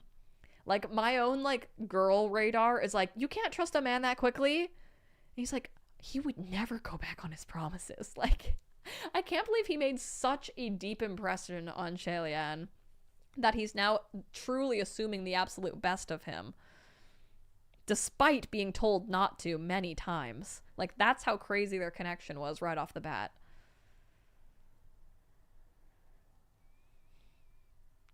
With that, he stepped out from behind Lan Zhenqiu and asked, but didn't I already win the bet? It's true that Gaga won against me just now, Hua Cheng replied, but don't forget, you lost a round before that. Shalian blinked. But you said not to worry because it didn't count, right? Even though it took some really thick skin to say something as embarrassing as, it doesn't count when I lose, only when I win, Shalian still said it. Hua Cheng replied, of course, the rounds when you bet against me didn't count. What I'm referring to is the first round that you gambled at the long table. It was then that Shalian finally remembered. Hua Cheng was referring to when he was testing out the lowest he could roll and ended up throwing double sixes instead. Amelia Pond says, but he built him a door. You're right. You're right. Lan Zhenqiu spat darkly. I told you he had ill intentions and wouldn't let us leave that easily. I will not be sealed again. It sounded like he was already prepared for another fight and was eager to jump at the chance, but Shalian quickly pulled him back. It's fine, don't be nervous. We don't need to use our fists. On the other end, Hua Cheng tilted his head. How about it? Gaga, do you admit your loss? Willing to bet, willing to lose. Other than obediently conceding his defeat, what could he do? And so Shalian nodded. I admit it. Hua Cheng extended his left hand with an open palm. Then give me the promised prize. The promised prize? After some hesitation, Shalian reached into his left sleeve, felt around, and fished out a half-eaten bun. Unable to look Hua Cheng in the eye, he bold-facedly presented it. Did you mean this? Truth be told, when he took out the bun, Shalian felt the thick skin he'd grown over his 800 years crumble a little, unable to hold up. See, he's able to be, like, he's not embarrassed in any situation, but when it comes to Hua Cheng, he suddenly feels embarrassment again. The ghosts in the hall had long since been stricken speechless and were quietly watching this play out. Never mind that it was Chengzu's first time betting against someone, and the stakes were a half-eaten bun. Maybe Chengzu was just having a bit of fun. But to think that Chengzu had actually, in all seriousness, pursued the person to ask for this bun? Speechless. There really was nothing to say. There were even ghosts who couldn't help but spin an absurd theory. Either there was some sort of enormous secret hidden within that bun, or this person was actually Chengzu's older blood brother. Hua Cheng, however, merely grinned broadly as he received the bun, gave it a look, and waved it around in his hand. I've claimed my prize. Seeing that he actually took it, Shalian didn't know what to say. A good moment passed before he responded. It's cold and maybe a little hard. That's okay, I don't mind, Hua Cheng said. Such an answer left Shalian unable to respond, and since he had already said all he could, he turned around and headed towards the exit. Earlier, when the ghosts of the gambler's den parted for him, it was simply because he was the first to go up, and that made him a brave warrior. Now when they parted for him, their eyes were filled with admiration and curiosity. As Shalian left, he could hear the ghosts behind him ask, Chengzu, Chengzu, where are you headed now? Hua Cheng replied lazily, I'm in an agreeable mood today, to Paradise Manor. At his response, the hall erupted into festive cheers. Shalian couldn't help taking another glance back. Hua Cheng had also turned around, still with that half-eaten bun in his hand. He gave it a playful toss, then casually took a bite out of it. His gaze locked on Shalian as he did so. Orion's belt wrote, yes, brothers. Shalian's step faltered at the sight. For some reason, he suddenly felt that sticking around here a moment longer wouldn't be a very bad idea. For some reason, he suddenly felt that sticking around here a moment longer would be a very bad idea. He quickened his pace, running out and dragging Lan Chencho in tow. The two left the gambler's den, ran like madmen down a long stretch of the road, almost knocking over several food stalls along their way. Just when they had finally arrived at a quiet, far-removed alley, Shi Qingxuan popped up and reunited with them.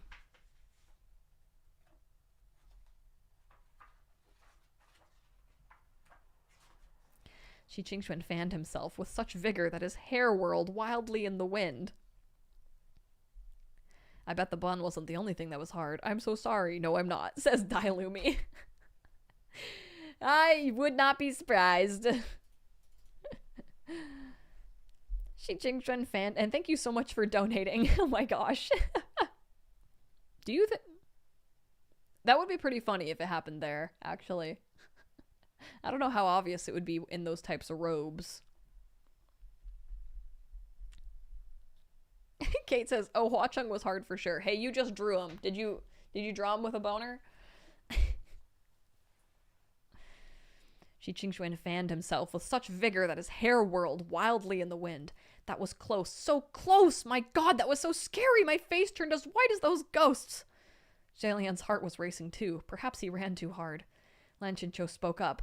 Oh yeah, Shalian's heart was racing. And he says, perhaps he ran too hard. This is the same man who's like a fucking martial god and can fall from heaven and withstand any pain. And his heart's beating fast. And he's like, oh yeah, it's probably because I was running. It's because you were in love.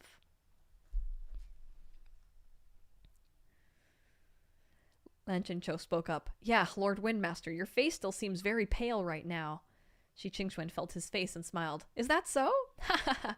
This isn't from fright. It's just what I was born with. Chencho, you're a martial god who walks over a territory. You know that, right? How could you act so rashly? We're in the middle of a ghost realm here. If you were caught and exposed, the world going out would be the heavenly officials in disguise were Sorry, let me read that again. We're in the middle of the ghost realm here. If you were caught and exposed, the word going out would be that heavenly officials in disguise were infiltrating the ghost realm, disrupting the peace between the three realms with their bizarre behavior. How could we explain that to the Emperor? Lan Chencho hung his head obediently and admitted his wrongdoing. I'm sorry, I was too rash earlier. Then he raised his head. But those gamblers were crazy. If that man had flipped that cup, whether he won or lost, the outcome would have been terrible. Either his rivals or his daughter would suffer the consequences. It was that anger that made me crush the cup. Shi Qingxuan chided. Even so, you shouldn't have jumped in by yourself, right? Lan Chencho blinked. Then what should I have done, Lord Windmaster? If I didn't charge in, no one else would have. His question was so genuine that Shi Qingxuan didn't know how to respond. He tapped his fan lightly against his temple. Well, Shalian smiled softly. Forget it. Lan Chencho looked at him. Shalian continued. I think that even if His Highness Tai Hua was caught, he wouldn't have confessed his identity no matter how he was interrogated. But to prevent others from picking up any clues from your words, it would be best for your highness to be prudent and avoid capture going forward. Lan Chencho nodded. Okay, I understand. Shi Qingxuan said, all right, let's not talk about this anymore. Oh, right, your highness. This, your highness, made both Shalian and Lan Chencho turn their heads at the same time, and Shi Qingxuan clarified, oh, I meant the elder. ... Shalian rubbed his forehead a little dejectedly. Elder? All right, I am a little older, but not by that much. Why is that why when they talk about me, they always make it sound like I'm a grandpa? Shi Qingxuan continued. Your highness, have you two met at the Palace of Divine Might? If not, let me introduce you. This is the Crown Prince of Yong'an, Lan Chencho, martial god of the East. This is the Crown Prince of Shanle, Shalian, a heavenly official who collects great commendation from the heavenly emperor. Even though Shi Qingxuan stumbled and didn't say the words, Shalian knew exactly what came after. Collect scraps. What else? That's actually hilarious. Collects commendation. That's so funny. What a save.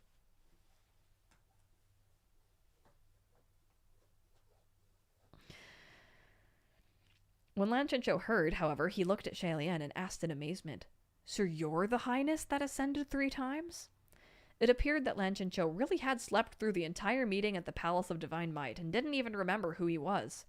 Anyone else saying that to Shay Lian would no doubt mean it in a sarcastic comment, but because the question came from Lan Zhenzhou, Shay Lian wholeheartedly believed that this child genuinely thought ascending 3 times was just a bit curious. His eyes twinkled. "Yes, that would be me." Lan Zhenzhou responded, "Thanks so much for helping me earlier. If you hadn't—" He remembered something and hurriedly looked down and started to tuck his belt in, tying it properly, fear still lingering. He obviously didn't think much about the history between the kingdom of Shanle and the kingdom of Yong'an. Shi Qingxuan seemed to think that introduction was good enough. He turned to Shay Lian. "Your Highness, I thought that Crimson Rain Sought Flower knew you. Why did he act as if he didn't back there?" Lan Zhenzhou finished tying his belt. "Was that really Crimson Rain Sought Flower? Was that his true form?" Shay Lian didn't even have time to open his mouth before Shi Qingxuan piped up. "How could it be his true form? Hua Cheng has thousands of disguises, and no one knows what his true form looks like. Last time, when I was at Banyue Pass, he looked similar to his appearance today, so this must be a fake skin too. It's fake, all fake." Yet Shay Lian could still remember that night at Puchi Shrine when Hua Cheng had told him, "The next time we meet, I'll greet you in my true form." He thought to himself, "It's real." Aww. I love that so much. But of course, he didn't say that out loud. Everyone was so sure that Hua Cheng must be wearing a fake skin.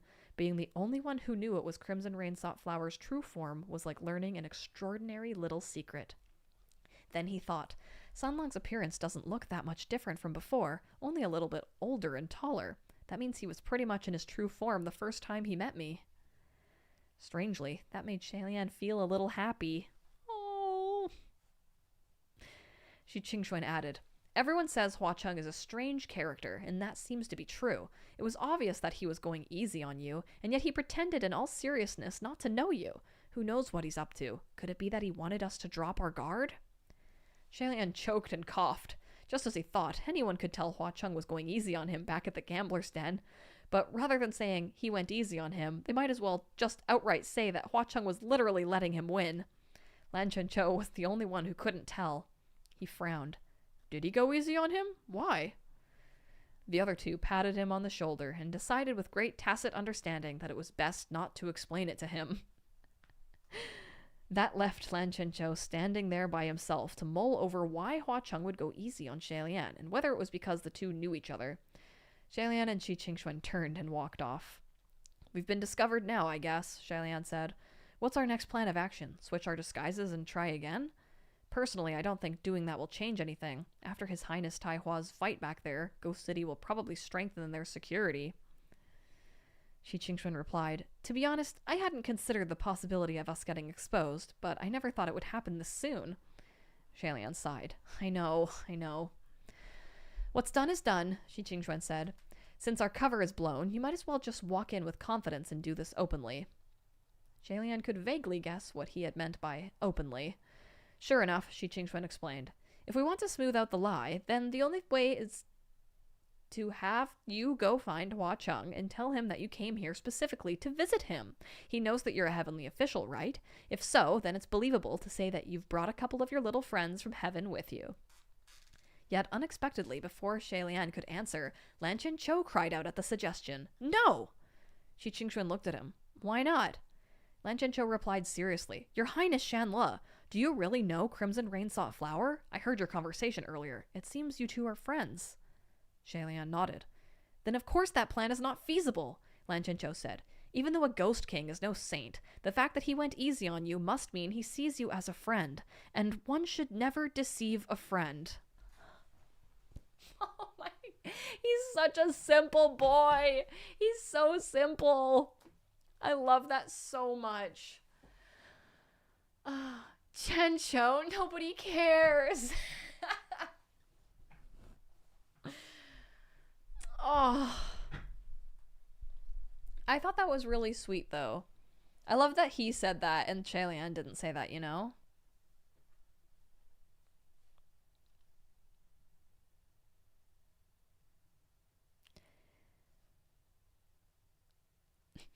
Xi Qingxuan could feel an oncoming headache. My God, Chencho, you stubborn mule! Yet Shalian laughed and nodded. It's good, what His Highness Taihua said. Lan Chencho beamed. You agree with me, right? How is that right? Xi Qingxuan protested. The three of us are heavenly officials, you know. If we report back empty-handed, people will no doubt say that our success rate is even lower than the palace of Ling Wen's. And what an utter embarrassment that would be. Shalian grinned, but just as he was about to speak, a terrible ruckus erupted from behind them and made the three of them turn their heads. Just outside of the alley, a mob of nefarious creatures ran past with raised fists, shouting, Where's that brat with the bandaged face? Where is he? Seeing the other two gods' alarm, Shalian reassured, Don't worry, they're not after us.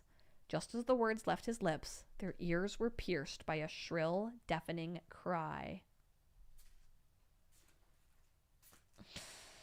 Damn! I love that Lan Chencho was like, but, yeah, maybe he's the devil, but I think he likes you, and that would be really mean to deceive him. And we're back to the beginning of the stream. Yeah, literally. Oh, that was so good. That was so good. Oh my God.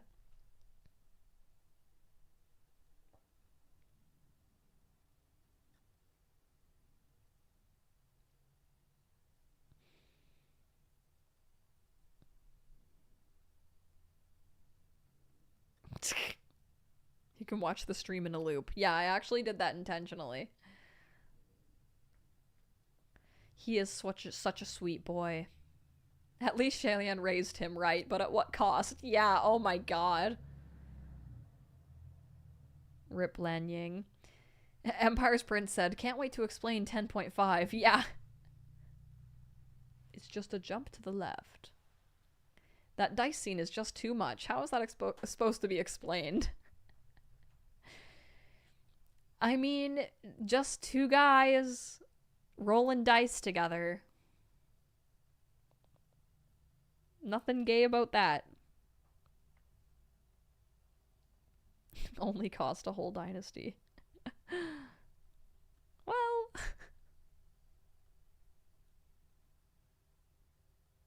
Cherry, if you want to post any pictures to share with me, if you go to my YouTube channel and then go to posts, there should be a button that says visit community, and you can post your own pictures on the community tab. Kate says, wait until you find out what happens in the coffin. Brayley says, this stream I finished base colors for a beef leaf drawing. No way. No way. I want to see it. I want to see it. Mina says, what's the quote on the back of the book? It says, the very existence of a certain person in this world is in itself hope.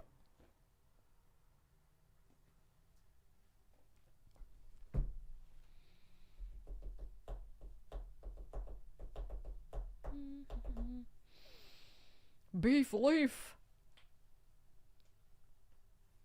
Ooh, the Absolute Mo says, forgot to send my marionette of Hua Chung. Woo! Brayley says, safe for work beef leaf for Patreon very soon. Okay, I'm excited to see it. Very excited. Kate says, Kicker definitely earned beef leaf art after last game night. Never cheated once. Oh, and I would have gotten away with it too if you didn't call it out.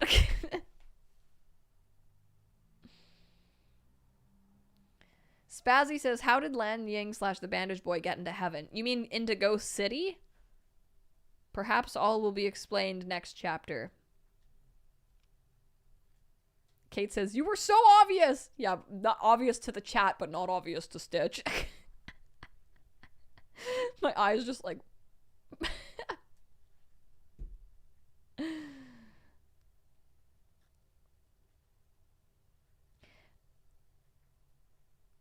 Alex, what is the Beef Leaf song that you suggested? I might have missed that.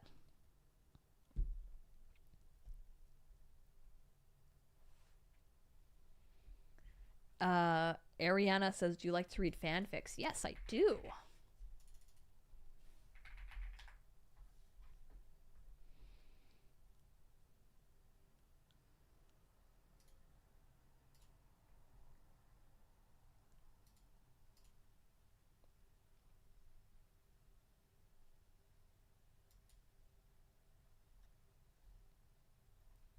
Okay.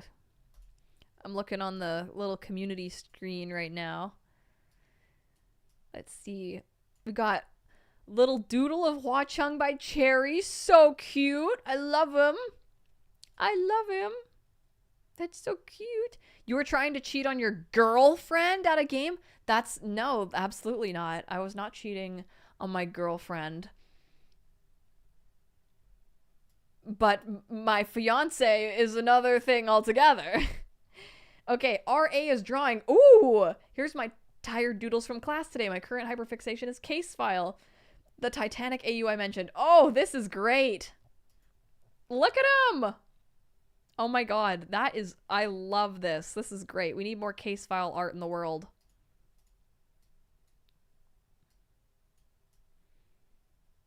That is so good. Ooh, I love him. Thank you for sharing that.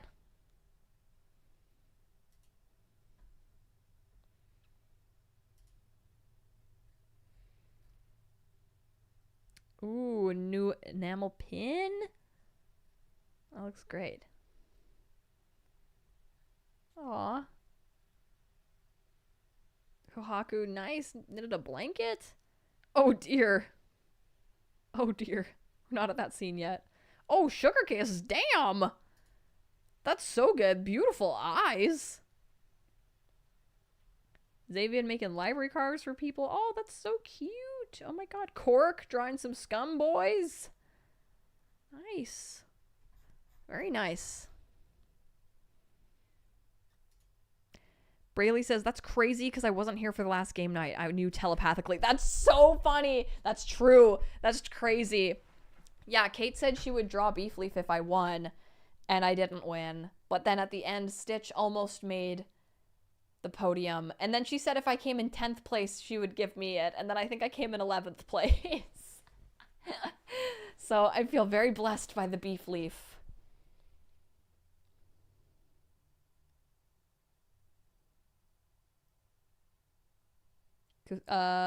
Xavier says, I finished a jellyfish themed one yesterday. Oh, that's wicked. Oh my god. Shei Chung Core. And Kohaku says it's a crocheted blanket. Oh, nice. That's awesome. Crocheting is hard. Black and Green Tea said, no, Windmaster, I'm sure you wouldn't understand how evil it would be for someone you love dearly to take advantage of your desire to be around them and lie to you for ulterior motives. What? Listen, it's a little more complicated than that. Come on. Kate says, you're still getting Beef Leaf, though. You just didn't earn it. That's fine. I love being handed things.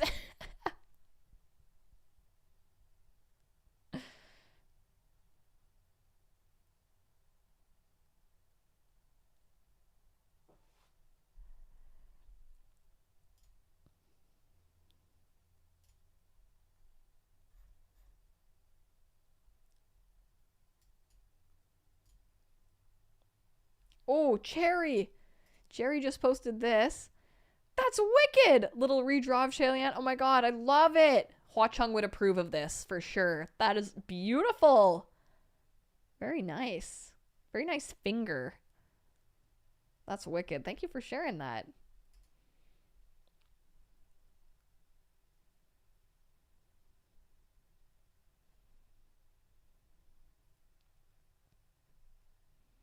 Ariana says, Kictor, I recommend you Shalian's Drunken Night by Haruka Otome. You know, I think I've read that one, actually. And if you like MXTX crossovers, The Scum Villain's Demonic Blessing by Hamliet, both on AO3. Ooh, okay, I'll have to check that out. I haven't read too many crossovers. Right after that finger scene, too.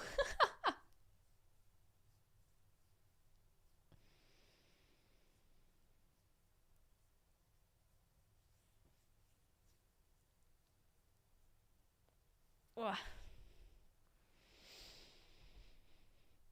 Cherry says, thank you. I'm drawing the Hua Chung half right now, too. Oh, wicked. I need to get back on my drawing grind. I need to do the next lesson in my art book.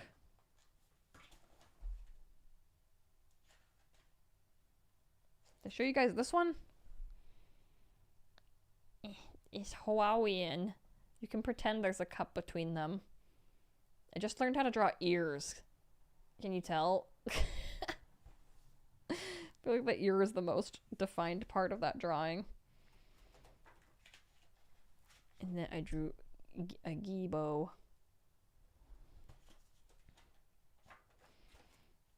Kate gave me this art book. I've been drawing. Cutie Miles. I think I'm getting better at drawing heads. Something's clicking.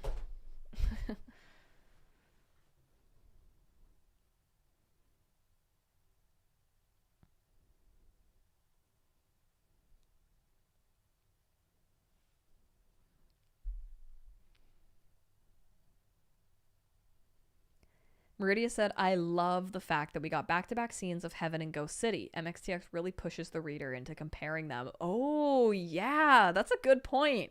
That's true. That's true.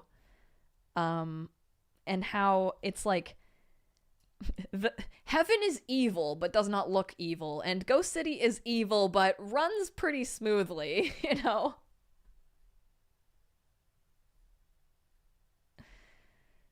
Cherry, your next picture, I just refreshed and I don't see it. And don't worry about asking for too much attention. I love checking what you guys post on here. Oh, here it is. Oh, nice. Oh my god, you draw this so fast. That's crazy. Oh my god, all the little butterflies. Oh my god. That is really beautiful, dude. I will listen, I will always encourage anybody drawing that. I think fan art is the coolest thing in the whole world. So don't ever feel bad about wanting to share it. I love seeing stuff you guys make. And Wally says, there was an event to make marionettes and I made this one at the last minute. I might make Shalian later. That is so cute. Oh my god, that is cool. Oh my god, I love that. That is so wicked. Oh my god, you have his eye and his little smile and the butterfly on his eye patch. That is so cute. Oh my god, you guys are so cool.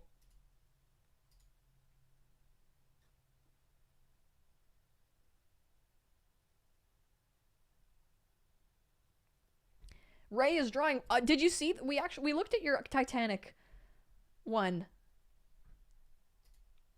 It's so good. I love how you did the shading and the way you draw clothes is so good. Like, oh my gosh, you're so good.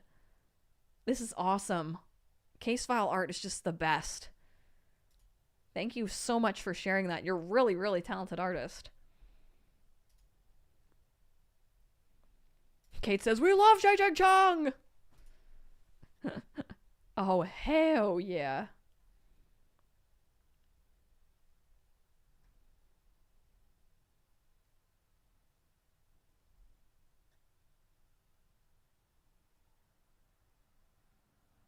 Oh, sorry, Alex. Let me take a picture of this, okay? I will take a picture of this and I will look up that song.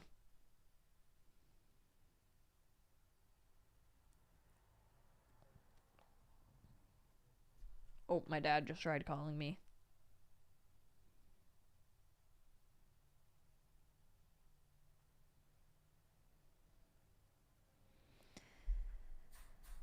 Okay, I've got to head out for dinner, but thank you guys so much for coming to hang out. That was a really fun stream, really great scene. And tomorrow it'll be at the same time, and Wednesday it will also be at the same time.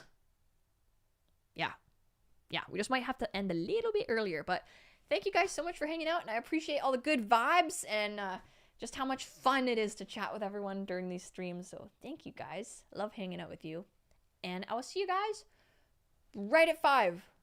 Do not be late, or who knows what you'll miss. Who knows? You could miss some good stuff, maybe. Okay, I love you guys. Bye.